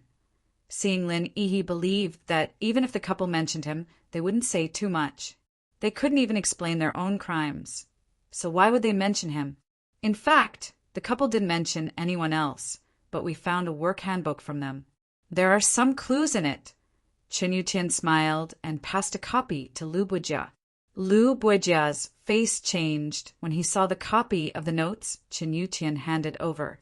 Lu Buijia's name was written on the copy of the notebook, and it was also stated that he was investigating the tomb with the grave robbers, of course. These words alone weren't enough to serve as solid evidence. However, the key point was that Lu Buijia didn't know that the couple had been killed during their resistance. Therefore, as long as the police interrogated the couple about Lu Buijia, they wouldn't be able to hide anything. At this moment, Lu Buijia didn't plan to hide anymore. He couldn't hide it anymore, so he might as well tell them everything. The handbook is correct. The psychopathic murder was probably hired by the Red Tower tomb robbers to kill me. Lu Buijia sighed. Red Tower grave robbers? This tomb was discovered by you, Red Tower grave robbers and Old Hay? Chen Yuqian asked. It shouldn't be said that it was discovered by us, but by Red Tower, Old Hay and Red Tower. Lu Buijia shook his head. I'm just an expert. Because I know a little about the tomb's mechanisms and secret passages. Red Tower would always call me along when they do something. They would also give me some of the loot, so it can be said that we're working together. Why did they want to kill you this time? Chen Yuqian asked. I've seen this tomb. It's very dangerous inside, and I don't have full confidence that I can open it. But based on my past experience, there must be treasures under the danger. I'm planning to study it carefully after I come back and find a way to open it. Lu Buijia said. This has nothing to do with killing them. Chen Yuqian frowned. The people from the Red Tower think that I want to take it all for myself. In fact, I do have this thought. Lu Buijia smiled bitterly. We've worked together for so many years. Who doesn't know each other? He guessed what I was thinking and was afraid that I would leak the information or that I would want to take the treasures of the tomb for myself. So he wanted to silence me. Tell us the location of the tomb and how to solve it, Chen Yuqian said. You want to enter the tomb? Lu Buijia was stunned. That's impossible. You don't have a professional. If you go in, I'm afraid you won't be able to come out. You don't have to worry about that. Ling Shan interrupted him. You just need to cooperate with the police. Your attitude will determine your sentence. Okay. Lu Buijia didn't say anything else and nodded. Since he chose to cooperate, naturally he would cooperate. He knew that with what he did before, even if he didn't get a death sentence, it would be a life sentence. Even if there was a life sentence, he was already in his 40s. It was hard to say if he could get out of prison while he was still alive. Before he went to prison, there were some things he had to tell Ling Shan. He may be a grave robber, but he was a person who knew how to repay kindness. Last time, the person who saved me from a psycho murderer was one of your people. Lu Buijia asked. Why do you ask? Ling Shan paused. I have around 30 million, and I took out 10 million to thank him. Lu Buijia said, to thank him for saving my life. Your money belongs to Black Gold. They'll confiscate it, Ling Shan said faintly. No, my money comes from legitimate sources. I write articles for magazines and I work as a guide and specialist for all sorts of professional exploration groups. There's an account book in my study and I've recorded all my earnings. Lu Buijia smiled. As for the antiques, I didn't sell any of them. They're all in the basement of my house. You'll know when you see them. Oh. Lingshan paused and nodded. If that's the case, the police will consider respecting your wishes. Also, I'll take out another 10 million to thank the doctor who saved my life today, Lu Bujia said. The last 10 million will be enough for me to live on if I can get out of prison while I'm still alive. My wife and kids are gone, and there's no need for that much money. I might as well give it to the people who helped me. If I'm sentenced to death, you guys can donate the remaining 10 million to the Archaeology Research Institute. It'll be my last wish as an archaeologist. Lingshan didn't think that Lu Bujia wasn't a sinner, but that he still had a kind heart and conscience. When she thought about it, the crimes he committed weren't completely heartless. The person who saved you that day and today is the same person. Lingshan didn't want to lie to Lu Bujia. Are you sure you want to give him the 20 million? The same person? Lingshan's word surprised Lu Bujia as well. He's a doctor. You can say yes, but you can also say no. Lingshan didn't answer the question directly. Can I see him? Lu Bujia pondered for a moment and suddenly asked, You want to see him? What's the matter? Lingshan was curious about Lu Bujia's request. He saved me, and I want to give him some benefits. Lu Bujia said, Can you help me contact him? What kind of benefits? Lingshan asked curiously. It doesn't have anything to do with my case, so I don't have to tell you. Lu Bujia was a bachelor as well. It didn't matter if he went in or not. All right, I'll contact him for you. But it's not up to me to decide whether or not you want to see him. Lingshan nodded. If this benefit was given to someone else, she might ask, but since Lu Bujia said he wanted to give something to Lin Yi, she didn't want to ask. She still wanted Lin Yi to get some benefits, or else Lin Yi would lose a lot of pure qi. Lu Bujia nodded. I'm tired, I need to rest. I'll give you the information when I recover. Lingshan and Yutian didn't stay long and left the room.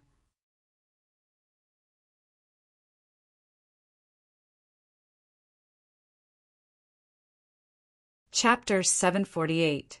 Give you some benefits. Perhaps he's thought things through after this life and death experience.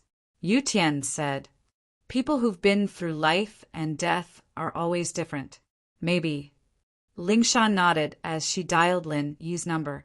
Lin Yi had just finished visiting Pinliang when he got a call from Lingshan. What's up? Lu Bujia woke up and wants to see you. Lingshan said, Wants to see me? Why do you want to see me? Lin Yi couldn't understand why Bujia wanted to see him. He said he wanted to thank you and give you some benefits? Lingshan said.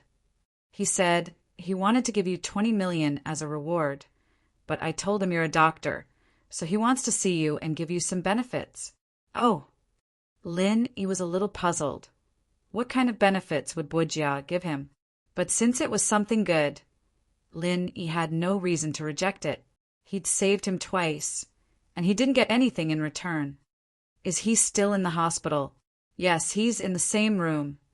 Lingshan said. Where are you? I'm at the hospital too. I'll go over now.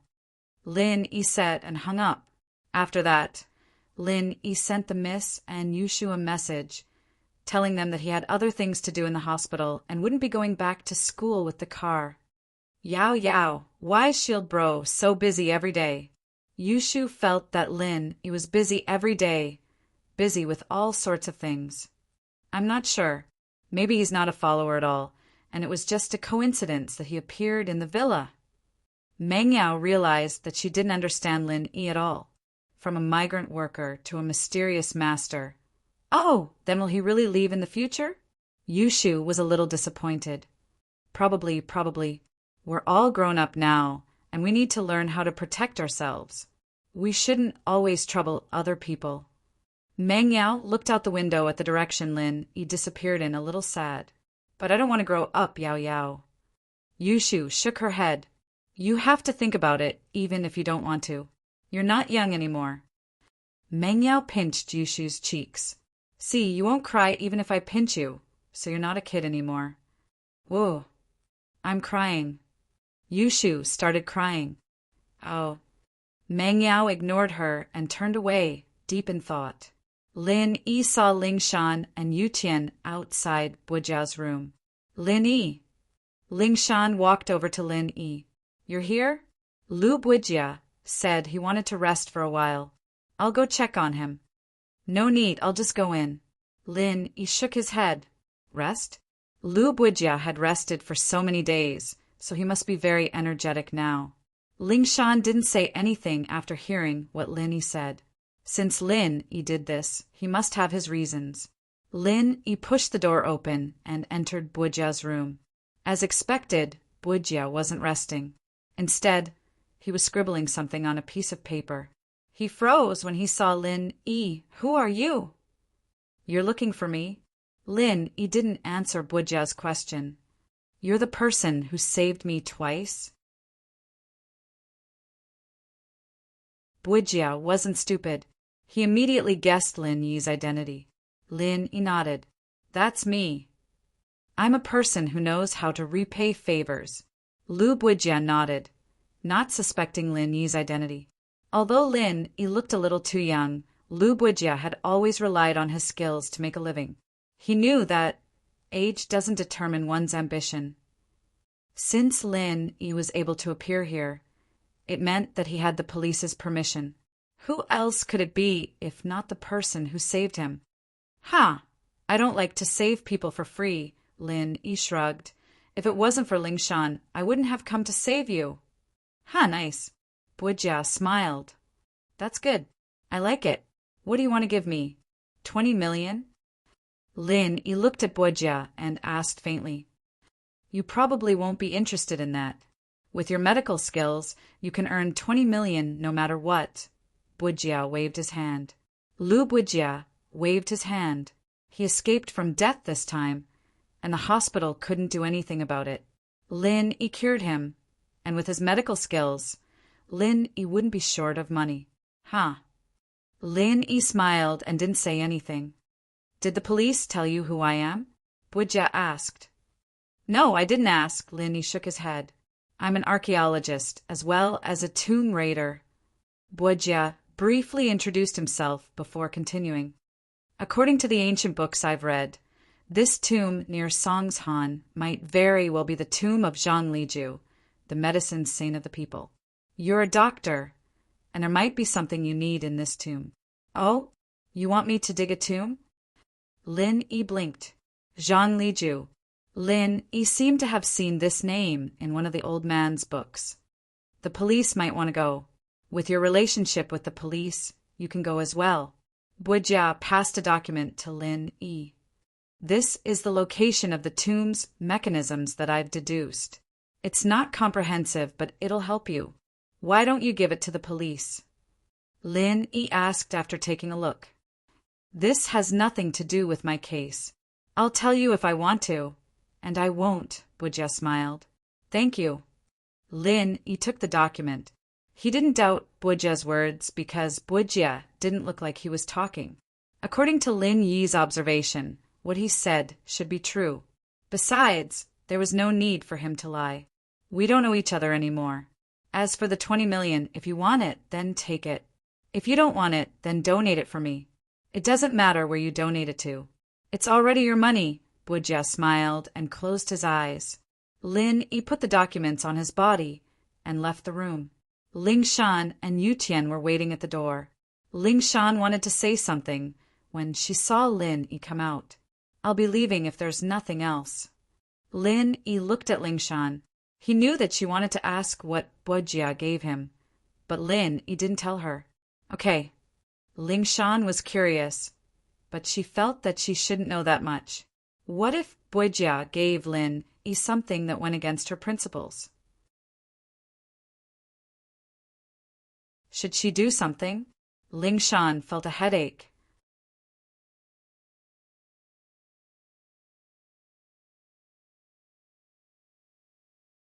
Chapter 749. Trouble again. Ling Shan. Yu Tian saw Ling Shan staring blankly at Lin Yi's back, feeling bitter. Ling Shan paused, coming back to her senses. What's wrong? Nothing, Mr. Lin's already gone. Yu Tian smiled. Ah, I understand. Ling Shan sighed. I'll go back to the police station first. You staying here? I'll stay here. Yu Tian sighed. I don't know if the Red Tower tomb robbers will send more people after Lu Buijia. I've already contacted the local police, and they'll send people to help me. Ling Shan nodded and went back to the police station, but got a call from Director Qin on the way back. The contents of the call, on the other hand, made Ling Shan very depressed. Today, the city leader was secretly investigating the price of food in the market, but his phone and wallet were stolen by thieves. This thief had reached a certain level of arrogance. Logically speaking, it wasn't the criminal police's turn to deal with thieves. The local police stations would deal with it. But this time, the city's leaders were alerted, and Chief Qin also pointed out that the thieves in Songshan had formed a group of thieves, carrying out organized and disciplined criminal activities. This needed the criminal police to investigate and deal with. There was no deadline given, but it was a case that the city leader was supervising. How could they not solve it as soon as possible? Ling Shan felt that she was so unlucky. She hadn't even dealt with one problem, and this one was coming. There was no end to this. She was the new captain of the criminal police, and she didn't even see this many cases when she was the vice captain. This group of thieves had been formed for a long time, too. Why did they have to deal with them now? But Director Qin had said it himself. So what else could she do? She could only carry out the order unconditionally. However, this thief group had very strict organizational discipline. It was impossible to hurt the entire thief group by simply catching a few thieves. It might even alert the enemy. Ling Shan drove the car, depressed, thinking about how to deal with this group. She thought about it for a long time, but still couldn't come up with anything. The normal thieves were all dealt with by the police station, and they didn't have records with the criminal police. Ling Shan couldn't think of anything right now, so she could only go back and organize the information. Subconsciously, Ling Shan took out her phone, but smiled bitterly when she took it out. How did I become dependent on him? You want to call Lin Yi whenever you're in trouble. In the past, she'd only call Lin Yi if there was something she couldn't handle, but now, no matter what happened, the first person she thought of was Lin Yi. Forget it. I'll just fight my way over and try it out. Ling Shan's thinking was simple. Asking was better than not asking at all. Troubling Lin Yi had become a habit anyways, and she felt like she owed him a lot of favors.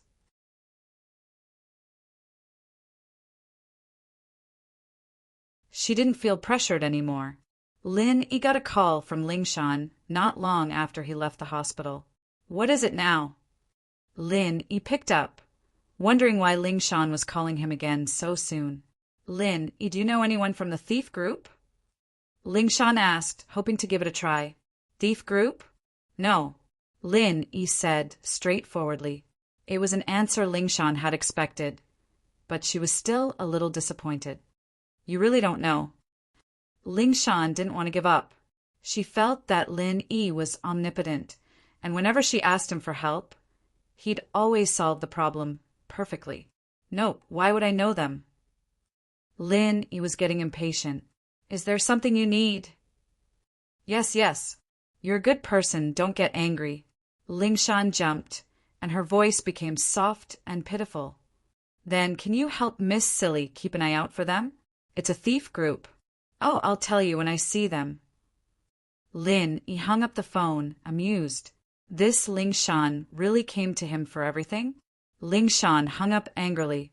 She'd tell him if she saw them? Didn't that mean she didn't say anything? Who would see a thief group for no reason? Ling Shan was still angry when her eyes focused on something not far from the road. A cute girl was currently putting her evil hand into the pocket of a man with a big belly. Very quickly, the girl got it. She took out a big wallet and walked to the side with a smile on her face. Ling Shan smiled coldly in her heart. She'd walked all over the place, but found it by chance. This girl was a repeat offender. She'd met her a few times before, but she never managed to catch her. She wanted to see if she could get any information about the thief group from her mouth. Lingshan stopped the car by the roadside and got out, slowly approaching the girl. Xiaoka was in a really good mood today. She saw a rich and heartless fatty get out of the BMW and kick the little girl to the curb because a little girl selling flowers blocked his way. He ignored the little girl's cries and left after parking the car. The passers-by were angry but didn't dare say anything, so Xiaoka locked her target on this rich and heartless fatty. The fatty's alertness was really bad, and Xiaoka got him easily. She opened the wallet and saw that he had quite a lot of money. He counted and found that it was about 7,000 or 8,000 yuan. Xiaoka didn't expect her luck to be this good. She'd run into so many fat sheep these 2 days. Although she met a strong person yesterday who stole her money, she was still very lucky. However, as happy as she was, she didn't let her guard down. What happened with Lin yesterday reminded her that she couldn't let her guard down. So, when Lingshan approached, Xiaoka sensed it. Xiaoka casually put the money into her own wallet and threw the wallet into the trash can. Just when Lingshan was about to get close to her, Xiaoka turned and ran. "Xiaoka, stop right there." Lingshan was about to explode. She thought that she could catch Xiaoka when she wasn't paying attention, but she didn't expect Xiaoka to be so vigilant. She ran away the moment she got close. "Bye, Lingshan sis." Xiaoka turned around and made a face before disappearing at the end of the street. Lingshan didn't chase after her because she wouldn't be able to catch up even if she did. She'd chased her twice before, and she still couldn't catch Xiaoka. "Xiaoka, just you wait." Lingshan stared at the direction Xiaoka disappeared in, not angry at all.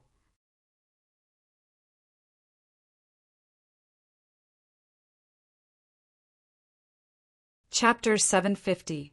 Zhong Pingliang's tragedy in the hospital. Zhong Pingliang's medical report came out very quickly. The results shocked Fabai and Zhong Pingliang. The kidney showed signs of rejection and necrosis. It had to be removed as soon as possible. The kidney is damaged. Zhong Pingliang looked at the report in disbelief. Fabai, on the other hand, was smoking and pacing back and forth in the ward. This was the worst result. Although he had expected it, he still had some hope when he expected it. But now there was no hope at all. "Fuck, Jiangwen my ass. He tricked me." Zhong Pingliang was so angry that he threw the pillow on the bed to the floor. "Pingliang, don't be rash. You are still a patient. Don't get angry." Fabai was also very angry.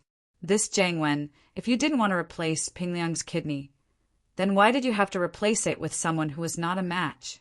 Of course, Fabai didn't believe that Jiangwen didn't know about it. In the doctor's words, 2 days of rejection meant that the kidney wasn't a match at all. Didn't they do a matching test? "Dad, what should I do? The kidney I just replaced is damaged." Zhong Pingliang was in despair. "I thought I would be a normal person in the future, but now. No matter what, we should listen to the doctor and remove this kidney. Otherwise, the damage will be even worse if the kidney dies in the body." Fabai sighed and made a decision. "As for Jiangwen, we will have plenty of chances to deal with him in the future. But I really don't want to be a person with only one kidney anymore. It's too painful." Zhong Pingliang had wanted to become a master with a golden class kidney, but now it was as if he had been struck by lightning. All his hopes were shattered. "We can look for a kidney slowly." Fabai said, "If we work for Master Bing, we will have a lot of money in the future. With money, we won't have to worry about not being able to buy a good kidney. The most important thing now is to remove this kidney. That's the only way." Zhong Pingliang clenched his fist. "Jiangwen, you and I are enemies. You have made me suffer 3 times. Including this nephrectomy, Zhong Pingliang had been cut 3 times. Since the decision was made, Zhong Fabai quickly contacted the hospital to perform a nephrectomy on Pingliang. The police, on the other hand, didn't suspect anything. After all, illegal agents scammed people all the time, and Zhong Pingliang was just unlucky. It took him so much effort to get a new kidney, and it was a mismatch. It died immediately. Of course, Jiang Wen was lying in the ward with a face full of pain. He wanted to contact Zhong Pingliang, but he couldn't. The kidney was in Zhong Pingliang's body, and he didn't know if he could get it back. Although Jiang Wen could use House N's connections to get him another kidney after leaving the hospital, a new kidney wouldn't be as good as the original one. He still didn't know that Pingliang's kidney was about to be removed. If he knew, he'd probably cry out loud. The news of Tang Yun's family buying a house quickly spread throughout the slums. Several residents of Shantytown, who had a good relationship with Mrs. Tang, came to the hospital at that moment. They wanted to ask Mrs. Tang if there was any way. After all, after the relocation of Shantytown, it was still uncertain what it would be like. Everyone wanted to buy another building to live in. What? Not only was it cheaper by 250,000 yuan, they even gave us home appliances and renovations. Fun's parents widened their eyes as they looked at the excited Mrs. Tang in disbelief. That's right. Our Lil E knows the big boss of the developer, and the manager of the sales office acts according to the big boss's mood. Otherwise, do you think I'm so lucky to get the special prize after getting a discount of 250,000 yuan? Although Mrs. Tang didn't say it out loud, the hint was obvious enough. In fact, she saw it clearly. She got an electric kettle, not a special prize. But when she thought about the way the manager looked at Fatty Lai, she guessed that Fatty Lai was the big boss. And Fatty Lai was very respectful to Lin Yi, acting like a little brother. How could Mrs. Tang not see that? Moreover, it was her family that asked Fatty Lai to do something for them. How could he treat them to a meal after he did it? Although Mrs. Tang didn't say anything before, she couldn't help but start bragging to her neighbors when she returned to the hospital. Lil Wang, you really found yourself a good son-in-law. Fun's mother sighed with envy. Your Fun isn't bad either. Although Mrs. Tang felt that Tang Yin found a good man, Fun was already a broken flower with a crippled leg. How could she find a good boyfriend? She was so lucky. Fun's mother froze and thought about it carefully. Her daughter couldn't be compared to Tang Yin. In this situation, she was still able to find Kong Xiaobo. It was a blessing from 8 lifetimes. Xiaobo and Lin Yi have a good relationship. Your family should be able to get a special price house. Mrs. Tang said, but the most important thing is to get the money. Without money, no matter how cheap the house is, it's useless, right? That's true. I wonder when Qibing Real Estate will come to talk about the compensation? Fun's mother shook her head. We aren't as lucky as your family. You got 3 million in one go. Sai, isn't it because of old Tang's leg? Mrs. Tang's face bloomed with joy when she talked about the 3 million. She didn't feel sad at all. She knew that although the money was exchanged with her leg, it wasn't the case at all. If Lin Yi didn't teach Zihua's brother a lesson, would he take out the money so easily? It was impossible. Our Fun's leg is broken, but how can we get a single cent? Fun's mother sighed. That depends on the method. Maybe we can get that Kong Ming Ming to pay some money as well. Mrs. Tang suggested. How is that possible? How can he pay us? Fun's mother shook her head. As they were talking, Mrs. Tang's phone rang. Let me take this first. Mrs. Tang looked at the caller ID in confusion. It was an unfamiliar number. Mrs. Tang didn't have many calls. Other than Tang Yin and Tang Juqing, no one else would call her. Hello? Hello? Mrs. Tang picked up the phone. Hello, is this Miss Wang Yujia? Su Jiaonong tried to make his voice sound gentle. Yes, and you are? Mrs. Tang froze. She didn't know who the person on the other side of the phone was. Hello, Miss Wang. I am Su Jiaonong, the project manager of Qibing Real Estate. Su Jiaonong said politely.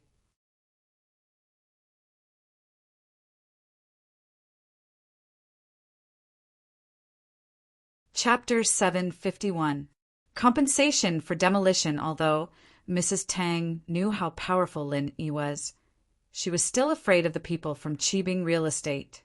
Those people were like the mafia, overbearing. If it wasn't for Lin Yi's protection, she wouldn't dare to come into contact with them. It's like this. Didn't we demolish your house before? So, the compensation for your house has been approved. We would like to invite you to the headquarters of Qibing Real Estate, Qibing Tower, at 8 a.m. tomorrow to discuss the compensation with us, Su Jianong said. Ah, there's compensation? Mrs. Tang was taken aback. She thought that the 3 million Lin Yi had asked for already included the compensation for the demolition. Why was he giving her money now? Mrs. Tang was shocked. Of course, we demolished your house, so we'll naturally give you compensation. Su Jianong said, Of course, we've set the number at 2 million. You'll have to come tomorrow to discuss the details. If you think it's not enough, you can bring it up tomorrow. Okay. Is it 8 a.m. tomorrow? I'm coming over. Mrs. Tang was shocked. Another 2 million for no reason? Okay. After you arrive, take the elevator from the underground parking lot and go to the second floor. You'll see the demolition team there.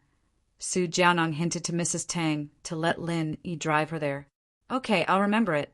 No problem, see you tomorrow. Mrs. Tang quickly noted it down. After hanging up, everyone looked at Mrs. Tang in confusion. Wang, what's wrong? What compensation? Xiaofen's mother asked curiously. Didn't my house get demolished? Someone called Su Jianong from the demolition team of Qibing Real Estate called me and asked me to go to his company tomorrow to get the compensation. 2 million. Mrs. Tang was shocked by the number herself. Her house was worth at most 100 to 200,000. How could they compensate 2 million? Mrs. Tang's first thought was that it was Lin Yi's contribution.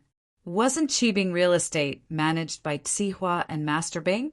Could it be that Tsihua was afraid that Lin Yi would cause trouble for them, so he came to please Lin Yi? Thinking about it, this was the only possibility. 2 million. When Xiao Fun's mother heard this number, she was immediately dumbfounded. The other neighbors were also the same. After hearing this number, they were suddenly shocked and didn't know what to say. Your house is worth 2 million. Lu Xinwen's mother asked in surprise. They are afraid of Lin Yi. That's why they gave us 2 million. Otherwise, that broken house is not even worth 200,000, let alone 2 million. Although Mrs. Tang said it calmly, she was very happy in her heart.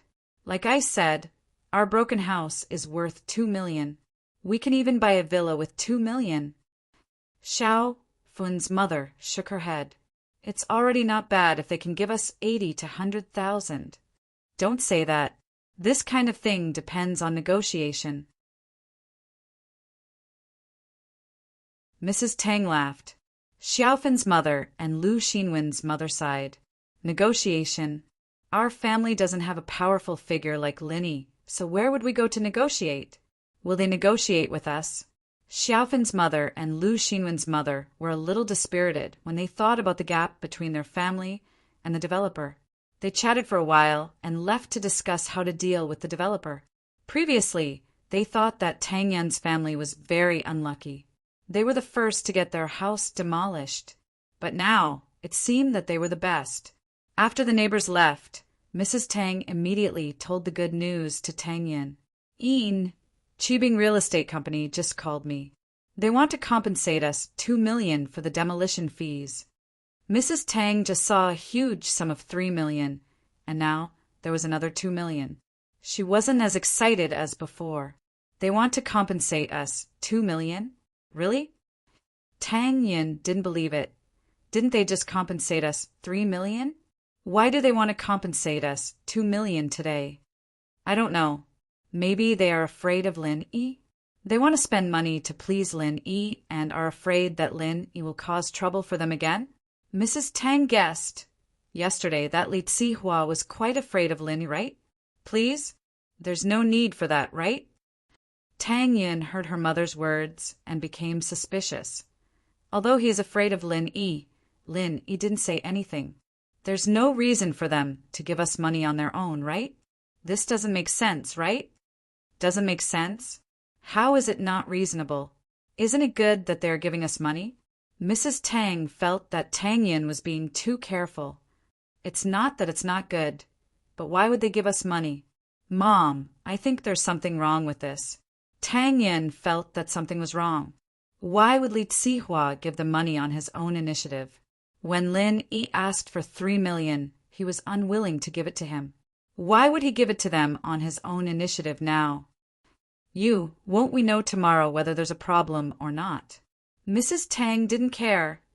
Tomorrow at 8 in the morning, they want us to go to the second floor of Qibing skyscraper to collect the compensation. Can you ask Lin Yi if he is free and ask him to go with us? Oh. Tang Yin wanted to ask Zihua what he was up to, but Zihua didn't seem to care.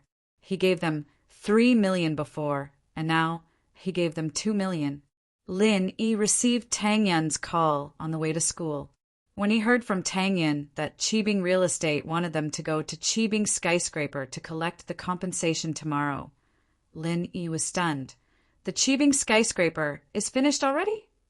Tang Yin thought that Lin Yi would be curious about the compensation, but she didn't expect Lin Yi to ask such a question. She couldn't help but be amused by Lin Yi. Why? Do you want to demolish it again? Oh, I'll demolish it again if you piss me off again. Lin Yi smiled. His skyscraper collapsed and he still wants to give you money?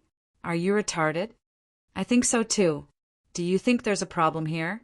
Tang Yin had been worried about this problem. Aren't we idiots if we don't take the money? Lin Yi didn't think there was a problem.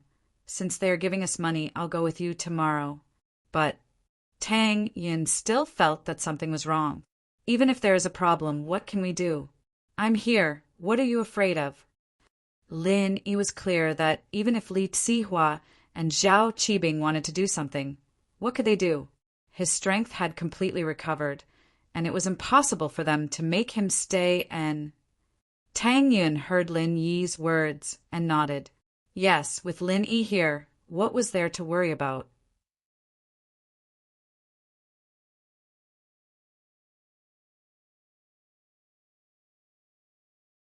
Chapter 752. House You Came. After ending the call with Lin Yi, Tang Yin sent a message to her mother, telling her that Lin Yi would accompany her to Qibing building to get the compensation. Mrs. Tang was relieved when she heard that Lin Yi would be accompanying her. Zihua was so afraid of Lin Yi, so she believed that he would be able to get more compensation tomorrow? From Su Jianeng's tone, it seemed like the compensation could be increased. Lin Yi didn't think much about it. When he returned to school, he was relieved to see Miss and Yushu in the classroom. Lin Yi felt that these were troubled times and he should be more careful. Lin Yi's feeling was right. At this moment, in the office of Miracle Dr. Guan's medical company, Fatty Lai's office, there was an uninvited guest. Although the products of Miracle Dr. Guan's medical company hadn't officially entered the market yet, the company was already starting to take shape. It was completely reformed from the previous trading company, and only a few new departments were added. This was a piece of cake for Fatty Lai, a veteran in the business world. After Fatty Lai accompanied Lin Yi and Tang Yin to buy a house, he returned to Miracle Dr. Guan's medical company. He used the poisoning incident of Songshan's first school to make a name for Miracle Dr. Guan's medical company. Fatty Lai wanted to follow up and release his company's first product, Miracle Dr. Guan's injury medicine, into the market. Fatty Lai was preparing a marketing plan and wanted to have a meeting with the higher-ups of the company. But when he returned to the company, his secretary called. Boss Lai, there is a client who wants to see you. He said that he is from Yanjing and wants to discuss a collaboration with our company. The secretary said, Do you think I'm already back at the company? Where is he? Fatty Lai was startled. His company's products weren't even released into the market, and someone wanted to discuss a collaboration? However, in this period of time, Miracle Dr. Guan's medical company's name was very well known. They also shone in the auctions in Yanjing. If this customer came from Yanjing, then it was possible. In the VIP client room, next to the general manager's office, the secretary lowered his voice. Director Lai, this client looks very young. Aha, age isn't a symbol of strength. I'll take a look first. Fatty Lai thought to himself. Wasn't Lin young as well? But his strength was quite formidable. Fatty Lai entered the company, and all the employees greeted him. Although the company was called Miracle Dr. Guan Medical Company, the employees knew that Fatty Lai was the one in charge of the daily management, so they respected him. Fatty Lai took the elevator up and went straight to the VIP room without stopping. This was the first client he was going to work with, so Fatty Lai had to pay attention to it. The secretary saw Fatty Lai enter the VIP room and quickly stood up to welcome him. Chairman Lai, you're here. This is the client from Yanjing, Mr. Yu, Mr. Rain? Fatty Lai's eyes narrowed. His surname was Yu? Could it be someone from House Yu of Yanjing? House, you wanted to work with him? Fatty Lai nodded and said to the secretary, Okay, I got it. You can go do what you need to do. Yes, Mr. Lai. The secretary placed the tea in front of Fatty Lai and Mr. Yu and left the meeting room. Chairman Lai, right? The young man with the surname Yu seemed to be arrogant. He didn't stand up but looked at Lai Changyi indifferently. Let me introduce myself. I'm Yu Kuan. This is my name card. Yu Kuan took out his name card and passed it to Fatty Lai. Fatty Lai didn't mind Yu Kuan's arrogance. He was a businessman, so he didn't show his emotions on his face. He still smiled as he took Yu Kuan's name card. He looked at the content. House Yu Business, General Manager Assistant Yu Kuan. House Yu Business? Fatty Lai didn't doubt it anymore. This Yu Kuan really came from House Yu. As such, it was normal for him to be a little arrogant. People from House Yu, the head of the 4 big houses and 5 small houses. People who came from there would definitely have a sense of superiority in their hearts. Hello, Assistant Yu Kuan. Fatty Lai smiled and shook Yu Kuan's hand. He was laughing coldly in his heart. You don't have to act all high and mighty in front of me. Sooner or later, your house you will come and carry my shoes for my boss. When that time comes, you'll have to get permission from me as your follower. I don't believe that no matter how powerful your house you is, you're all immortal monsters and won't die of old age. As long as you're sick and others can't cure you, you'll have to beg me if you want to live. Yu Kuan still didn't stand up. He just sat there and reached out his hand to shake Fatty Lai's hand. We don't need to say anything unnecessary. Let's get to the point. Mr. Yu, please go ahead. Fatty Lai nodded and sat opposite Yu Kuan. He looked like he was all ears. Miracle Dr. Guan's Medicine Company's pill of life extension and toxin cleansing and injury medicine were very popular in our house use auction. I heard that your new product is going to be released soon. It's called Miracle Dr. Guan's Injury Medicine? Yu Kuan asked indifferently. That's right. It's in the final stage of preparation. It'll probably be released soon. Fatty Lai didn't hide anything. He had already said this during the press conference. There was no need to keep it a secret. Yes, although your pill of life extension and toxin cleansing and injury medicine are quite popular, the future of this injury medicine is still unknown. Am I right? Yu Kuan looked at Fatty Lai and said in a condescending tone. Of course. It's hard to say what the future of something that hasn't been released yet. Fatty Lai was still smiling. However, he was very dissatisfied with this Yu Kuan. Who the hell do you think you are? You dare to question the future of boss's injury medicine? You idiot. If you weren't from House Yu, I would have kicked you out of this meeting room. It seems like Mr. Lai is a smart man.